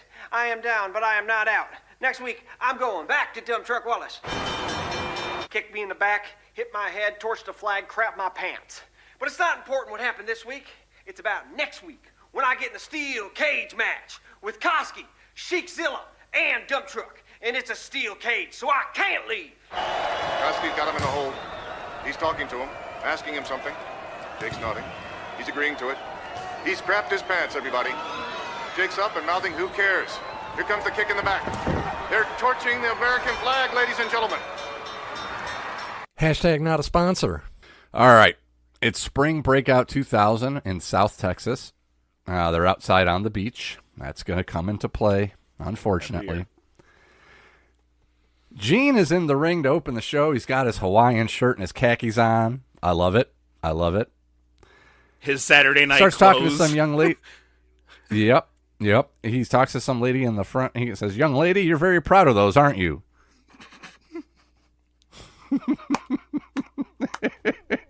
Just starting hard, ladies. Took a big fucking Viagra pill, too. But calls out somebody returning to WCW, and Kimberly comes out. Gene says, I've been scouting talent during my time down here. I've seen a bevy of beauties. The dude was in straight perv mode. I love it. He was just like throwing it all the wind. We're in the beach. Damn, look at all them titties. Kimberly announces DDP. Gene talks about the movie, DDP's injuries, and his new book. DDP mentions he ruptured his L4 and L5. And he says, when I come back, my back is going to be jacked. Oh, yeah? Talks about the movie. How? He starts talking about the movie. Jeff Jarrett interrupts, and Diamond Dallas Page says, bada bing, bada boom. And just so you know, a little teaser, next week our topic is Ready to Rumble. And not only is it because we've been talking about it about the premiere, but yeah, we're trying to line it right up at the time that it premiered 25 years ago, and I'm excited to watch it. I mean, I watch it at least monthly, but I know it's one of your favorites. But you know what happens soon, right? Oh yeah. Okay. Oh yeah. Do you know what's going to? It's coming. It's coming. The movie is only one part of this puzzle. Uh-huh. Oh, yeah. Believe me, I know. And I'm looking so forward to it. But it's funny, it's on Nitro, or on Thunder. So we actually don't have to fucking physically watch it. We'll just watch a clip of it. Yeah. It was painful enough. Yeah, pretty much. I saw a sign. It says, I wish I was at Raw. So do I. So do I. Next, Tony Schiavone announces that Eric Bischoff has been hired back and that Eric Bischoff wants Russo to come back. They're just airing dirty laundry and says, we're going to have Russo's decision later. Spoiler alert, I don't remember seeing that at all. So, so here's a little history because we keep saying Russo. Russo apparently left around Sold Out because he had an idea that they were going to have a battle royal when Brett vacated the world title. Oh, okay. No. Yeah. When Brett vacated it, what he before Benoit won it. What Russo wanted to do was he wanted to have a battle royal and have Sid be like one of the first people, go all the way to the end, and have Tank Abbott beat Sid to win the world title. To which WCW said, no, and you know what? You're not the head writer. You're going to be part of a committee. And Russo said, well, fuck that. And then Sullivan took over the book until this time, and Bischoff is back, and obviously Russo is coming back as well. So Sullivan's been booking this shit? Mm-hmm. Since Sold Out for like the last month or two? So he killed not only WCW, but also Daniel and Nancy. Nancy, fucking shit. Jesus fucking Christ. No, but come on. He's the one who actually was the first. You got nails driven into the coffin. He's got one whole half a side done. And the other nails are just propped up ready to go. He's just letting Russo tap dance on each one. Let's not. He had it for like 2 months. Let's not give him all the credit. Have you been watching this show? When Russo was booking it. I unfortunately have been. Throughout the show, talent is being asked about Bischoff and Russo returning. I'm not going to go over them. Paisley approaches 3 nondescript cruiserweights, saying that the artist is looking for his next challenger, and she picks one of them. And we're going to get to that in just 1 second here. Gene's with Booker T. He's supposed to have a tag title match, but one of the Harris brothers is injured, so Booker's going to face the other brother one-on-one. So next you get the artist in a non-title match against Michael Modest. You know who Michael Modest is? Mm-hmm. He was one of the indie wrestlers in Beyond the Mat that actually got a tryout with WWF. He was. He's also in Ready to Rumble. So is John Cena. So he is. You just couldn't see him. Is he? no lie, when they're talking to Goldberg when they're working out in the gym room, he looks just like he fucking does when he was prototyping development. Oh, no shit. Oh, no shit. There you go. And he was also on one of those pro wrestling exposed shows later on. Michael Modest was. Oh, I thought Cena was. No. Again, he was. You just couldn't see him. Wasn't Darby Allin on, like, I Bang a 600-pound Wife or some shit like that? My trips to the ER. Something like that. For VD. Anyway. Yeah. Chavo and Chris Candido are both at ringside. Chavo and Candido fight. The artist accidentally knocks Paisley on top of them from the apron, and Michael Modest wins. And commentary keeps putting over the fact that a guy with no music and no named finisher just beat an established talent. I was like, basically okay. Indie wrestling, but yeah. Yeah, it's AEW. Gene's with the Harris brothers. They cut a promo on Booker. Hogan and Jimmy Hart arrive to the hotel, and Vampiro lurches around the corner and says, I got to talk to you guys. Next, you get Booker T versus Big Ron Harris. The Harris brothers are in jorts. Jeff Jarrett comes to the ring with his guitar. The ref stops him, and the other Harris brother interferes. His arm's not injured, and Harris wins. Harlem Heat come in. They beat down Booker. Booker holds him off, and then Kidman comes down to assist. Hooray.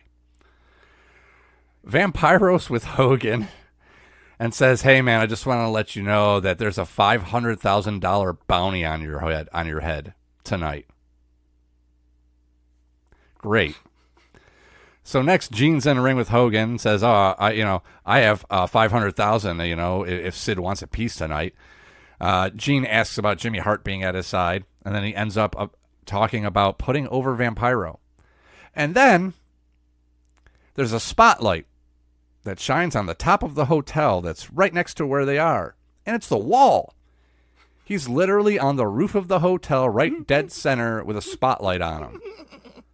Because I'm sure he could see Hogan just perfectly fine, and he just, posed.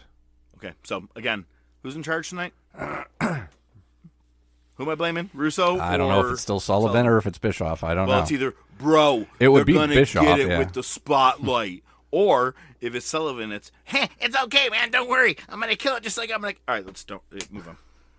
Jesus Christ. Tenaz with Disco, Dick Nuts, and the Mamalukes. Apparently, they're the Paisans now. They're going to be facing the Young Dragons later. And the Harris brothers are watching from the back. So next we get Young Dragons versus the Paisans and Disco. It starts off just being 3-on-2 with Disco on the floor. I don't know. I don't care. Harris brothers interfere. Young Dragons win. I just blacked out wondering. I was trying to think about it. I was like, isn't Young Dragons a video game? And it was Double Dragon. Double Dragon. Yeah, close. Circle gets the square. We get our weekly smattering next. And then we get Flair and Luger versus Under the Ring.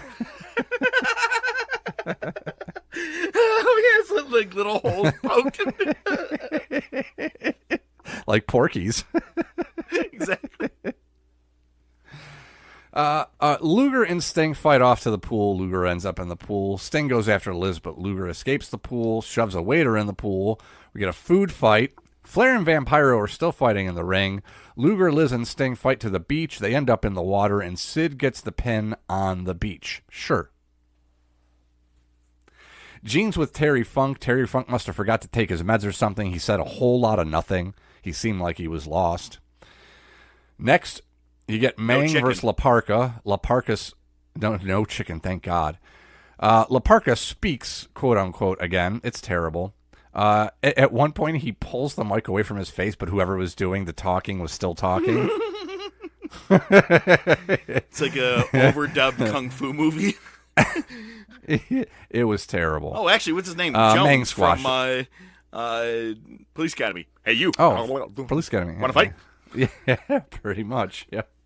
I got the bleeps, the sweeps, and the creeps. Tank Abbott shows up, and then Finley and him brawl. Okay. We get our version of GTV. We get the Kid Man Cam. And it shows NWO talking with the ladies that they've had accompanying them in the pool, and they leave. And Buff comes up, and he starts kicking it to the girls. And then they cut to the NWO, and Scott Steiner's like, hell no, those are my hoes. Next, you get Hugh Morris versus Terry Funk in quite possibly the most confusing moment of the night. Dustin runs in, eats a chair shot. Morris hits the moonsault. Dustin breaks up the pin with the chair shot, takes everyone out, including the ref, with the chair. Then Morris goes after Dustin for breaking up the pin, and then Funk takes it to Dustin. Yes, you heard me. Next, you get Gene with Hogan again. He is going to be facing the wall tonight. Big surprise. Jeff Jarrett, Steiner, and the ladies go to the ring. Steiner cuts a promo. Very short. For once. Jeff Jarrett and Scott Steiner versus Kurt Hennig and Buff. Hooray. Steiner recliner for the win. But while that's happening, the girls that are with the NWO are tending to Buff on the floor. Okay. And in our main event, thank God, it's the Wall versus Hulk Hogan. Vampiro comes out for the assist, and they put Wall through a table. And Wall completely no-sells it. Goes through the table, just gets right back up and just stares back at him in the ring. The bell just rings. There's no call. It's no contest. Good night, folks. Come tumbling down the wall. With the walls.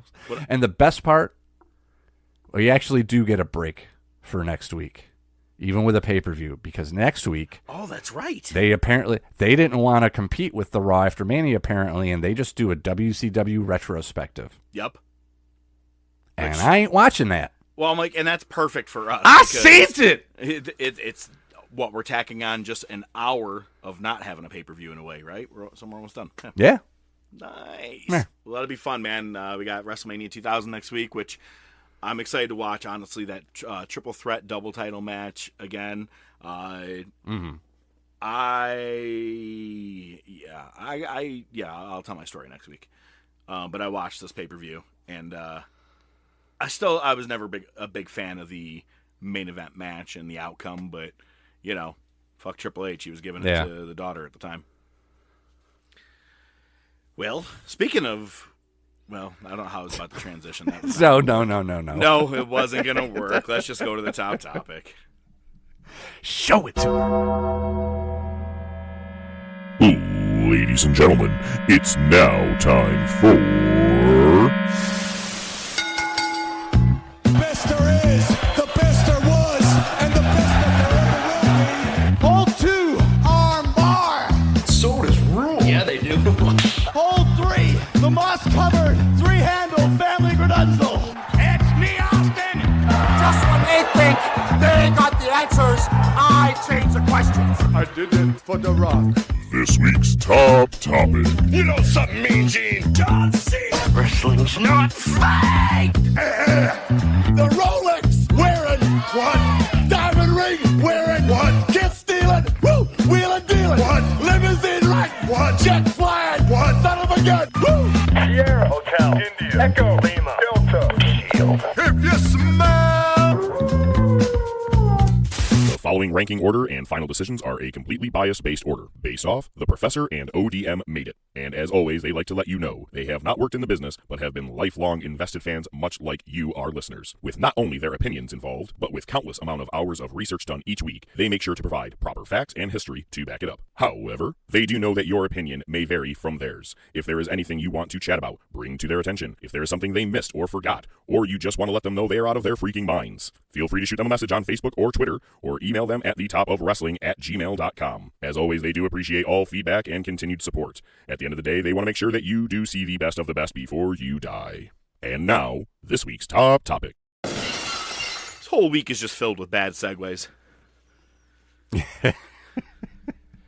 All right, man. So this is the women's top of today's crop. I assume, ODM, you are manning the dock as we always do.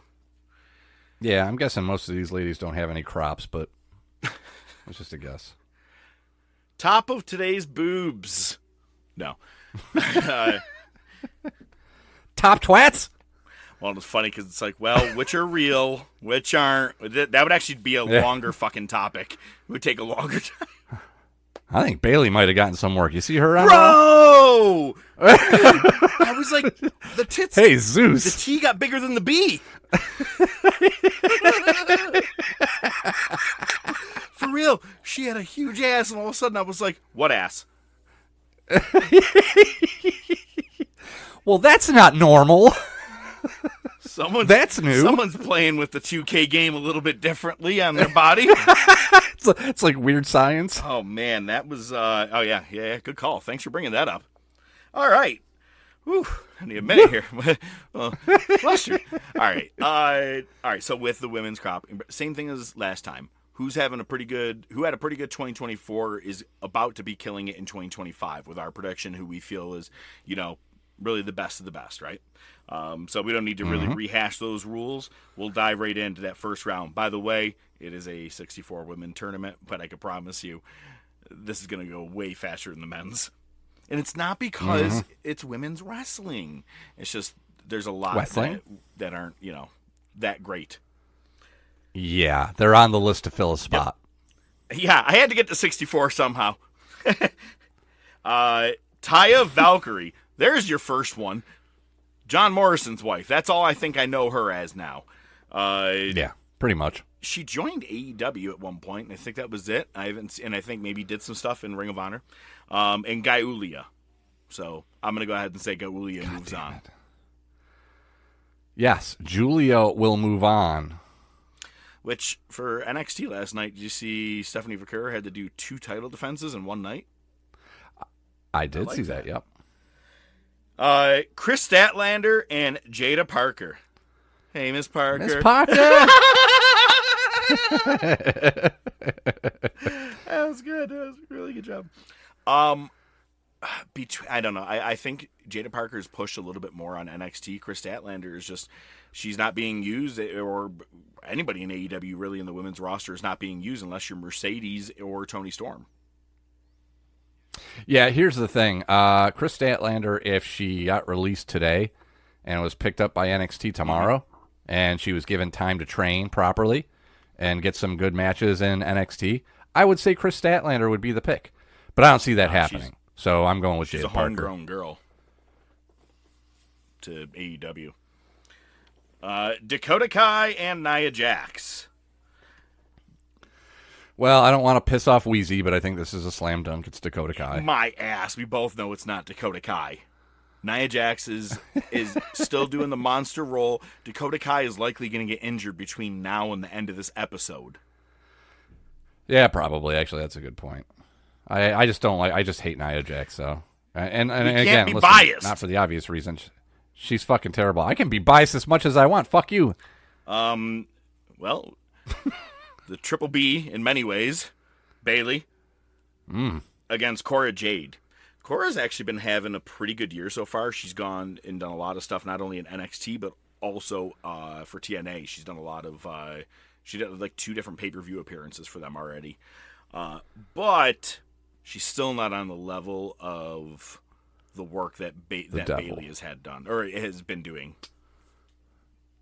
So, yeah, I'd have to agree. I mean, Bayley's one of those weird ones because she's at a point in her career where she's just trying to work with the younger talent, right?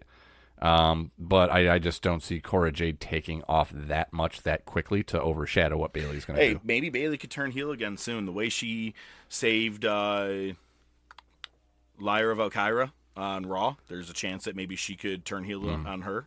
Oh, there you maybe go. she realizes that she's going to be stale after a while. Well, I don't know. After the work she had done, you're fine for a little while. Stay on TV. The next match, Roxanne Perez will definitely be beating Hikaru Shida. It's not even a conversation. They only bring Hikaru Shida. Remember when we had hope and remember when we had high aspirations for Shida? Yeah, well, there's a lot of things I had aspirations for when it came to AEW. It turned out to just be gas. I thought you were going to say women. Yeah. But Liv Morgan in the next one against Natty Neidhart. I don't even know where Natty is anymore. Again, 64. She's on Instagram with her sister. Oh, go check that out. That she does. Oh, yes. Zariah, I apologize. Zariah and Sol Ruka. She is on NXT. Has like this punk rocker kind of look. To be honest, a thinner, better looking version of Taya Valkyrie. Okay. Taya Valkyrie looks like a couch landed on her face. And then people sat on it for a while. So Zariah, because Zariah has been doing really well on NXT so far, at least compared to Sol Ruca. Now, see, I've watched Sol Ruca wrestle. I like her. I think she's got a lot of talent. I think she's going to go further. I'm going to fight you on this one. So take it, Sol Ruca. Well, that was anticlimactic. I can't believe you thought I'd be mad that you were from Iran. Tiffany Stratton versus Naomi. Now, I like the new heel I Moan, especially with the enough is enough, it's time for a change Owen Hart setup. Yeah, I know. I look like a damn road sign! Tiffany Stratton is the champ. I can't see they're going to, just let her go to the side anytime soon. It's kind of like the Rhea Ripley thing. I think when she loses the championship, when she does, they're going to keep pushing her. I think obviously more than Naomi. Naomi's going to stay absolutely. at mid-card level. She may challenge for the championship, but she'll never get out of it. You're right. Nyla Rose versus Becky Lynch. Gun.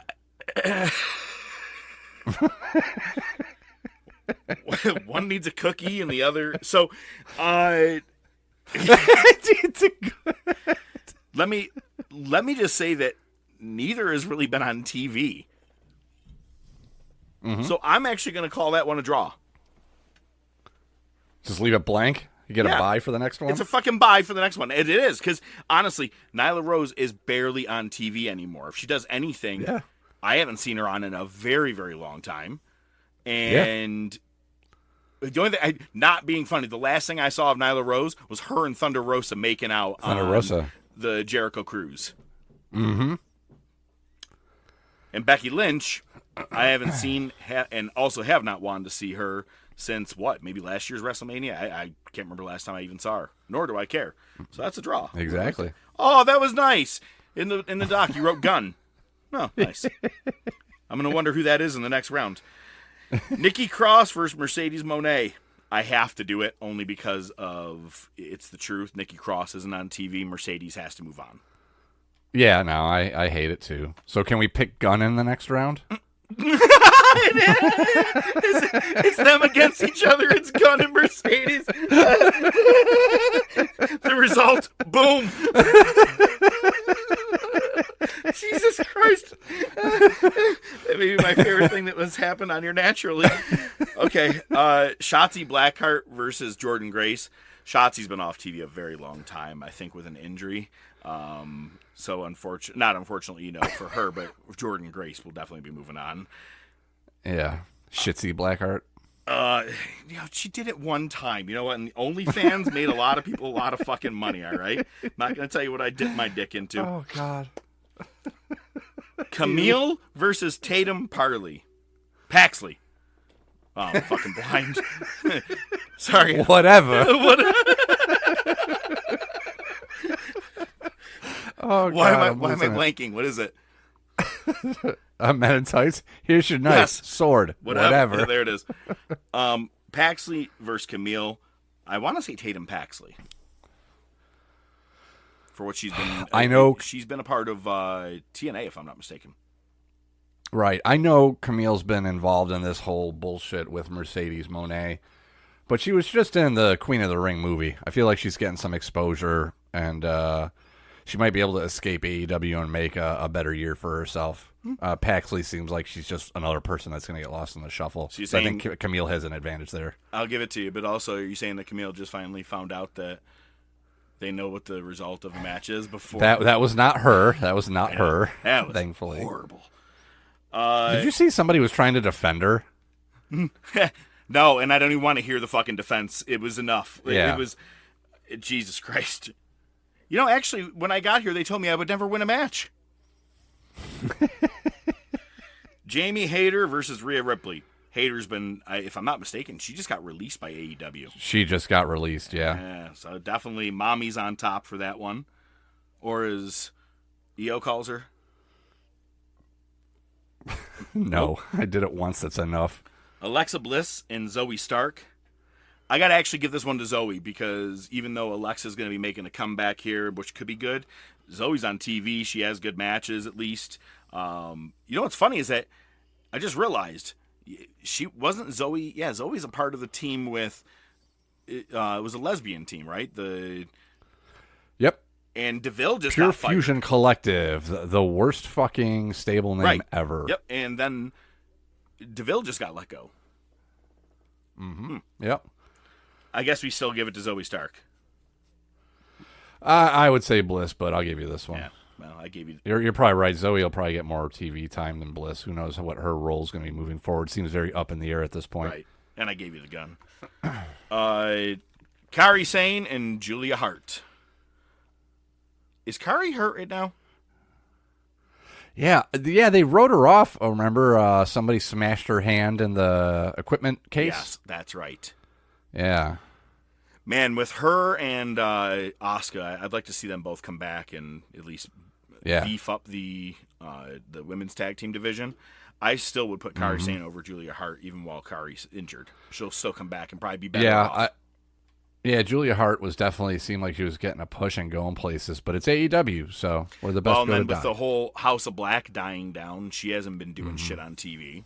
Yeah, they've been focusing on 4 women, whoever Mercedes is facing off against, and whoever Toni Storm is. Yep, good call. And speaking of timeless Toni Storm versus Thunder, I can't believe you made out with Nyla Rose, Rosa. She used to be from Iran. Oh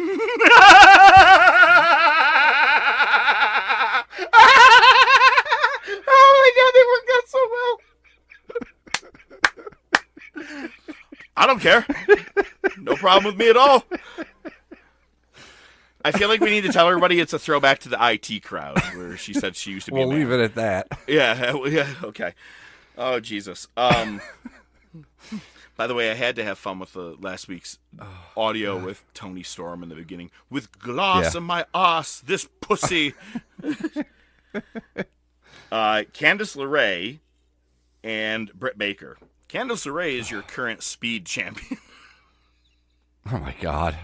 Yeah, that's a thing. Britt Baker's not on TV, and who knows what the fuck's happening with her. So you actually, surprisingly, can give this to Johnny Gargano's wife. Yeah, I love Cornette calls her Candy LaRue. I like that name. Shayna Baszler, who's a part of that pure collection of 3 lesbians. Yep. She's not on TV as of recent, but I can't see them not doing anything with her. And that's against Nikita Lyons. Who's shows up for a day and then is gone forever. And yeah, it's kind of like she's kind of like a one-hit wonder so far. Yeah. So Shayna Baszler, surprisingly, wow, LeRae and Baszler, 2 people who are barely making it to TV. Jade Cargill and Mariah May. Who will have the better year? Who is already been doing well? Jade's just coming back from injury, and I've seen enough of Jade to kind of have a little bit of a clue. Mariah May, I think, will be doing better. Dead in a year, son. Fair East Side. Oh, my God. You're killing your brain cells, son. All right, so I'm definitely saying that Mariah May moves on for this one. All right. Dead in a year. Lyra Valkyra and Deonna Purrazzo. Deonna's someone that got picked up by AEW and had one match, and poof, now she's been doing stuff in their Ring of Honor division. Mm-hmm. Lyra Valkyria is getting a huge push. Oh, she's on fire. Yeah.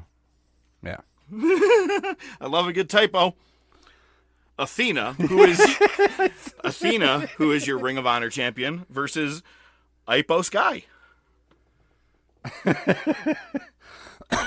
going to go ahead and say that's Io Sky. And, man, that's actually a good match right there, okay? Because with Io being the champion right now, they still make her look strong. I think they like to hide her weaknesses by putting her in multi-man matches or multi-woman matches where she just gets to do really awesome jumps and flips. Athena is still killing it. However, on YouTube, is that where Ring of Honor is, or you have to get Ring of Honor television or whatever? I don't. Think who the fuck knows? Does it really matter? It's not on TV. I mean, that says everything right there. Well, we talk about TV time, so yeah. Up next, Masha Slamovich from TNA, and who is your I believe, yeah, right now she is your TNA Women's Champion, or Knockouts Champion. And Chelsea Green. She's on fire. I'm sorry. No one can fuck with Chelsea Green right now. Yeah. I agree. Bianca Belair and Zia Brookside. I'll give it to Belair. Yeah, I think that's a pretty good assessment. The blonde chick from the Team America, or American Alpha. Crypt Keeper? Yeah. Maxine Dupree and Raquel Gonzalez. Rodriguez. And why is Gonzalez there? Because that used to be her name. Oh, okay. Well, either way. Raquel moves on. Yeah, Dupree has shown before she can't wrestle for shit. No. That's actually, that's Wheezy's one of his favorites. Dupree? Maxine Dupree.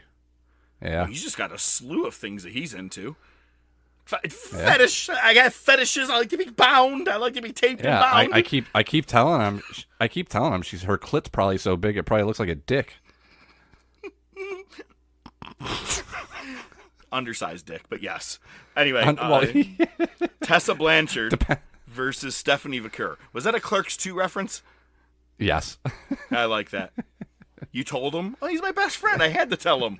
He said it's like a little dick. He says all sorts of weird fucking things about him. Anyway, Tessa Blanchard and Stephanie Vaquer. Tessa can't get through a match without everybody chanting she's a racist. Yeah. And Stephanie Vaquer is, double champ right now. They're definitely giving her a real good push. Mm-hmm. Marina Shafir and Tia Hall. Hell if I know. Hey. Marina Shafir is a fucking valet to Jon Moxley. I'm not sure how that makes her move on at all. Yeah, I'm good with that. I'll let you say this next one. Zelina Vega versus Riho.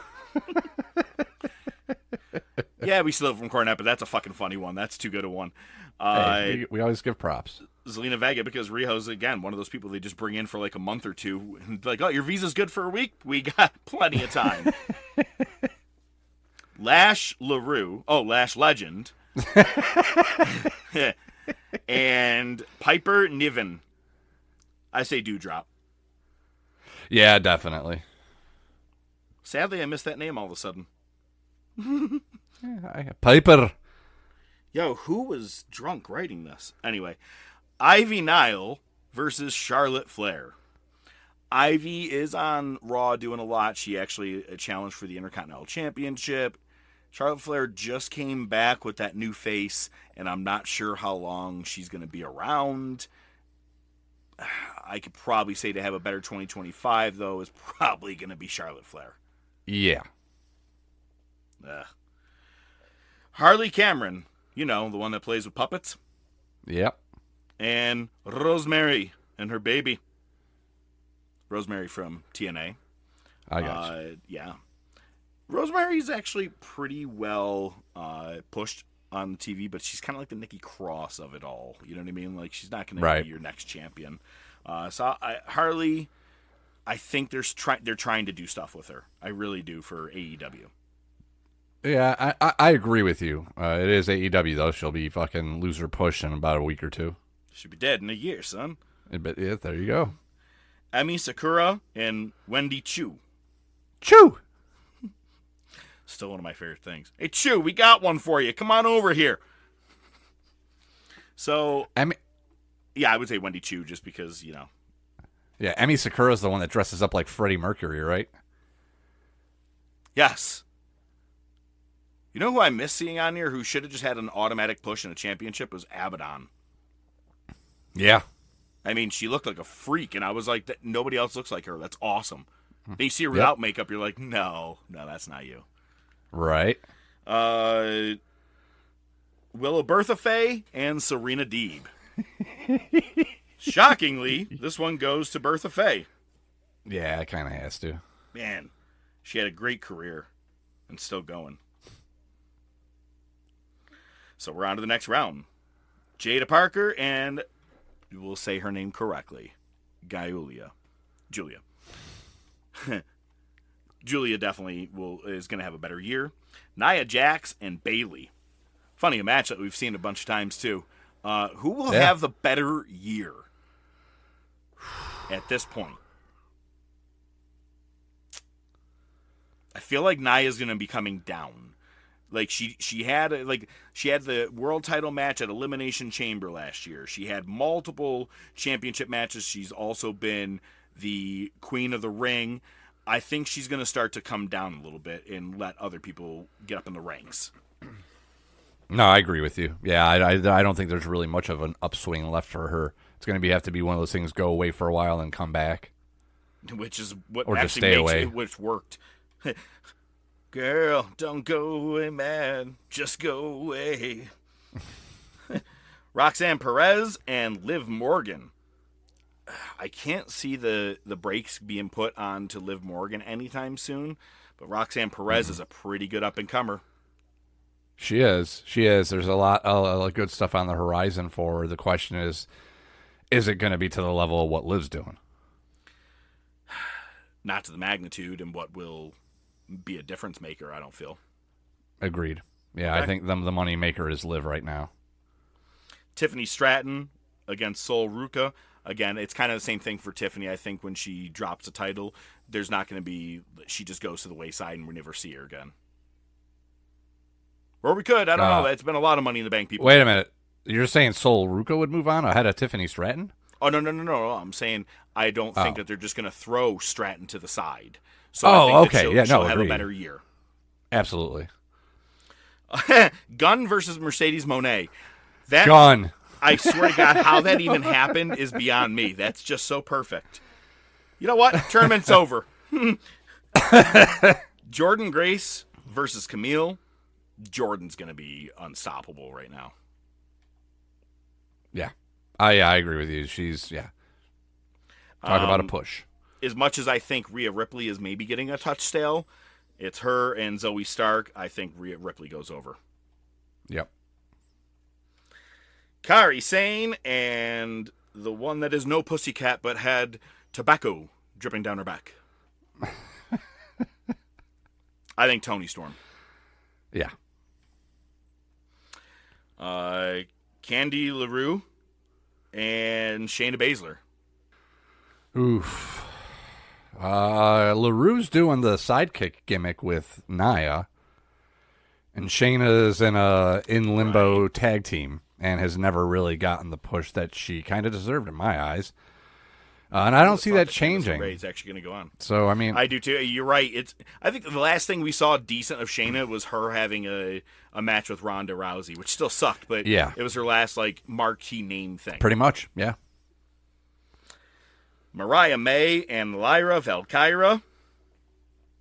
I say Lyra. Lyra is on fire. I think that they're going to keep the push going with her. Yeah, definitely. It's kind of like they're wanting to make her the next Bayley. Big face. It's funny that you say that. To me, she's the next Becky Lynch. That's probably why I don't like her. It's funny. I did see a thing where that girl, the one that Mercedes made cry against Bayley, she's like, I turned 18 at this date or whatever. Izzy, she goes, I turned 18 at this date, and she goes, get Tony to get me a date, and she's like, and I'll face you. Like they were having. I saw the exchange. Yeah, I think she's older than 18. She's already been wrestling. It doesn't mean you have to be. I mean, I think you have to be 16. She's only 17. You're 16. Okay, young girl. Chelsea Green and Ippo Sky. I like that you kept it. You didn't fix it. Oh, yeah. Io Sky and Chelsea Green. I think Chelsea is going to have a better year. I think she is more watched, more wanted. I think that Io, just to me, even as a champion right now, still looks like she's just a second picture to whatever else is going on with everybody else. Yeah, I'm a huge Io Sky fan, and she's definitely, your upper echelon. But Chelsea's just got more oomph behind her at this point. You know what I mean? Yep. Bianca Belair and Raquel Rodriguez. You don't even go here, Gonzalez. It's Rodriguez now.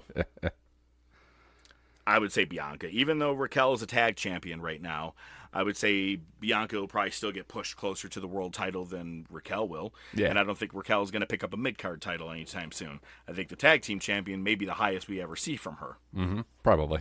Maybe. We don't know. Stephanie Vacour and Tia Hall. Vacour, absolutely. Zelina Vega and Piper Niven.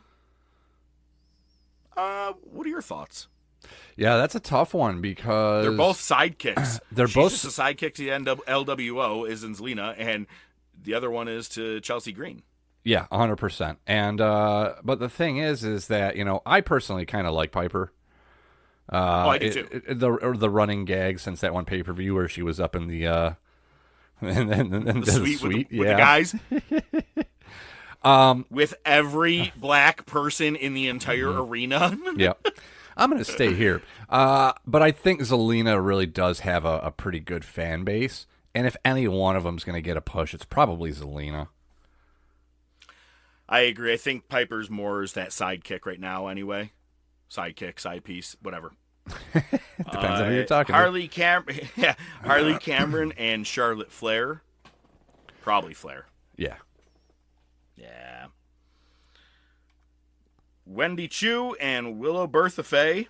I say that goes to Willow. Yeah. Agreed. Yeah, Chu is... Yeah, it's not really a whole lot going on there. They've repackaged her a couple times, haven't they? Yeah, she's on her second package. Yep. First, she was like a kid with like... no, whatever. First, she was like... Phrasing. Wearing pajamas and all happy, and now right. she's like now evil she's and dark goth looking. Yeah. Yeah. Still pajamas, I think, though. Mm-hmm. Hey, never took a goth girl to bed. Only just got weird rituals. Anyway, back into the next round. Giulia and Bailey. Now, definitely for this one, I'll give it to Julia. She's going to, I mean, whatever injury she has, she's already been told, I've already been hearing she's going to be coming back like within the next couple of weeks. Yeah, and it might just be a chance for it to split them up and let things cool down, let Vacour take the spotlight for a little bit, then get Julia back in there and start building off of that. 100%. Yeah, she's got nothing but rockets on her ass. Bailey looks like she has rockets on her ass, but those are some hell of a boosters right there. Anyway, so making Top Topic dirty. I just accidentally refreshed the page. I don't even know where I'm at anymore. Okay, so yeah, Julia's moving on. Liv Morgan against Tiffany Stratton. Oof. That one I kind of feel like I would give to Morgan. Because she's doing the side work, too. She's, not only her wrestling being a tag champ, she was a women's champ. She, could keep going. She's got the Judgment Day thing. She's got those amazing Instagram photos that we're finding. So I would definitely give it to Liv Morgan. This is a tough one because I feel like Liv Morgan could be on the downslope soon. And Stratton's just, heading upwards. But what happens after the Flair match? That's right. The problem. Where do we go from there? That luster may wear thin pretty quick. So, yeah, I can go with that. I can go with Liv Morgan. And finally, Jordynne Grace was man enough, probably, to beat the gun. I think it's safe to say Jordan's going to take this one. She'll take the bullet. Rhea Ripley and Toni Storm. Okay, just a match I'd like to actually see. Absolutely. Ooh, that's probably the sound I would make when I was watching it, too. Never mind. It's WWE, so they'll give Rhea a better opportunity, a better push to do something. Yeah, who's Toni got to work with? Who's left? Right, but then also with Toni. Right now, she's the champion, and she can keep this timeless thing going, and I like it. Man, I almost have to edge this one out to Rhea, and no pun intended. Phrasing. I don't get that. I got to be honest with you. Who edges? What the fuck? The whole point of getting started. Never mind. Candice LeRae and Lyra Valkyra. Definitely Lyra Valkyra in this one. Yeah. And up next is Chelsea Green and Bianca Belair. I'll take all the edging. Explosion on aisle 1. I give this to Chelsea Green, personally. I agree. Bianca, as much as we like her, it's getting stale. I don't see a path forward on the downslope. Chelsea's I need her to just, turn heel. I don't like her. Yeah. Yeah. All right. And Stephanie Vacour and Zelina Vega. Again, Stephanie, they're not pulling the gas pedal up. Yep. Charlotte Flair and Willow Bertha Faye. I mean, it's got to be Charlotte. I mean, while it does, Willow... hang on. Yeah, Willow's just she's like the Orange Cassidy, I've realized, of AEW. Yeah, she is a fan favorite, but I mean, really, what are you ever going to do with her? But that's the highest level they'll get, and it's not... It's like once they get in a match, you're like, nah, they're not doing it. Low ceiling. There it is. Okay, so Charlotte Flair. And let's work our way backwards. Our final... What is this? The 8? Final 4. This is 8. 8. Elite 8. Elite 8. Sorry. I zoomed in too far again. Julia and Liv Morgan. It's like, where's the cap on the year? Who's going to have the better year? Who's going to have the better matches and better storylines? I think Julia's going to have a better push than Liv Morgan. Yeah, I can see it. She's fresh, she's new, she's good. Everybody loves her. Yep. Jordan Grace and Rhea Ripley. Another match I'd like to see. Yeah. Exactly. I think Jordan Grace will have a better year, personally. I'm going to go with you on that one. Rhea is almost at the Belair status, where you're awesome. We like what you do, but we've been watching it. Maybe take a break, go on vacation, come back. Yeah. You know? Do something a little bit different. I don't know. Just a touch. Lyra Valkyrie. Oh, I got that right. And Chelsea Green. Oh, man, this is a tough one. Sometimes I got to say the heel usually wins because they have a better chance because they get TV time. They do promos more. Have you even heard Lyra speak? Yeah, unfortunately. I got to go feel US like champ. You got. Okay, Valkyria is the IC champ. No, I know, but I'm saying I personally go with the US for this one. Yeah, it's tough because Valkyria is getting the company push, Green's getting the fan push. There it is. So, which is tough because we've been let down with the fan push many times because we're like, oh, they're going to do it, and they don't. Oh, shit. Who you thinking, Green? Yeah, I'm going with Green. Yeah. All right. And the final match in this round, Charlotte Flair and Stephanie Vacour. That one, Charlotte can finally hit a cap. Yep, it's definitely Vacour. 3 out of 4 of these women who are in there right now, in our final 4, are exactly who I said was going to be in there. Only one I didn't account for was Julia. Oh, okay. But we got Julia, and she is going in against, wow, this fucking thing is slow. Jordan Grace. Yep. Julia and Jordan Grace. And then the other match is Chelsea Green and Stephanie Vacour. Okay. It could go either way for any one of them, to be honest with you. Yeah, it's tough. Jordan Grace is just showing up. She's just getting started. But, man, the reaction. The reaction she gets. And I'm not taking anything away from Julia. I think Julia is great. It's good. I mean, like I said, just this final 4, or at least 3 of the 4, and we've talked about it, makes NXT the best women's division right now. Yeah, exactly. You know what I mean? So, but I knew Green was going to make it, and I had a feeling just because how she's pushed. Well, let's start with that one, because to me this is easier. As much as Chelsea is getting that fan push, Stephanie Vacour is obviously earmarked for greater things. So I agree. Think, like she could get on the roster before the end of the year and be a U.S. champion where Chelsea's already at. Yep, 100%. Okay, so Vacour. And then the last one being either Julia or Jordan Grace. It's really, I got to be honest with you, it was a time limit draw, and it turned into a triple threat. I don't know. I would want to say maybe Jordan Grace. Yeah, I just feel like Jordan's the newest toy. And more people have probably been exposed to her work than Julia. I think Julia's a great addition, but I think we got to go Jordan Grace. Okay, so here we are, man. The finals. Julia, Jordan Grace. Or, no, I'm sorry, not Julia. Jesus Christ. Vacour. Jordan Grace and Stephanie Vacour. So I feel like Vacour, you can see the writing on the wall. Jordan Grace, we haven't seen enough yet to have a clear picture on what's going to happen. Yep, thank you. She's in like the 35-mile-per-hour zone while Vacour's already on the freeway. Yeah. There you go. There you have it. So, all right.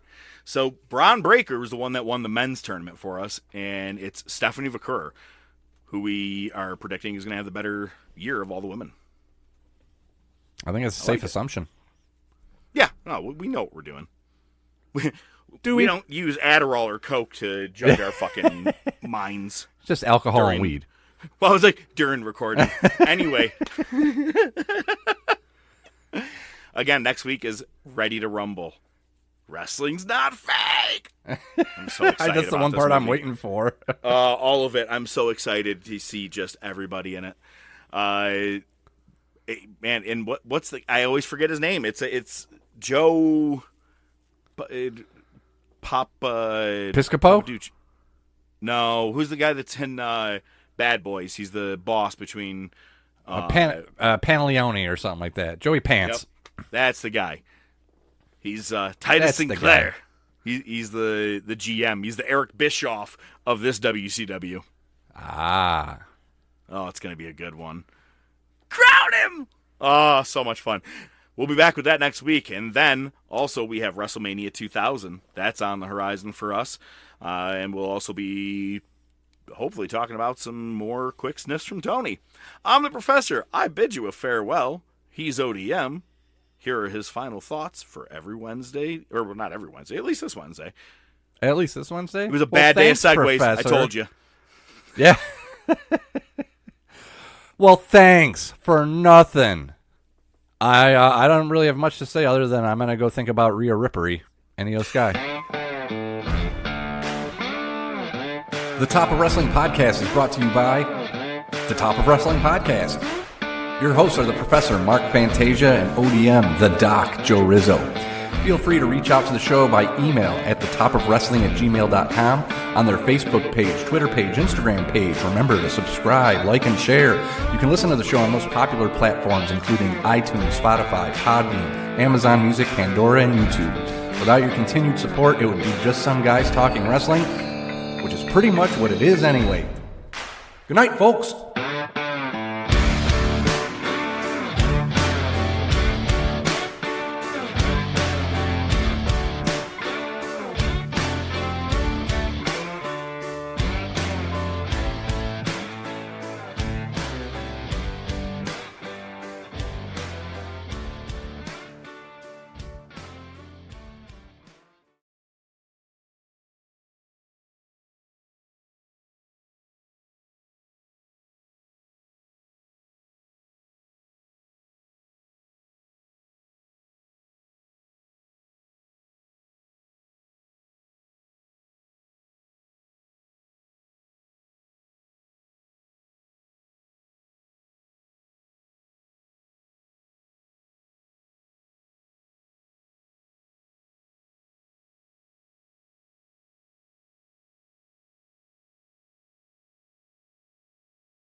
I was like, I need something to fall asleep to.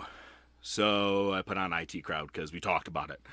And Jesus Christ, it ended up being, I put on The Speech. So the one where this is the internet. Yeah. What's Jen doing holding the internet? Their entire prank is hysterical. I love when Moss is in the crowd and they're getting ready and he's doing his clap back and forth, all excited. But that's the same exact episode as April. I used to be from Iran. Yep. I don't care. That's fine with me. My favorite thing. Boy, you certainly know your way around that area.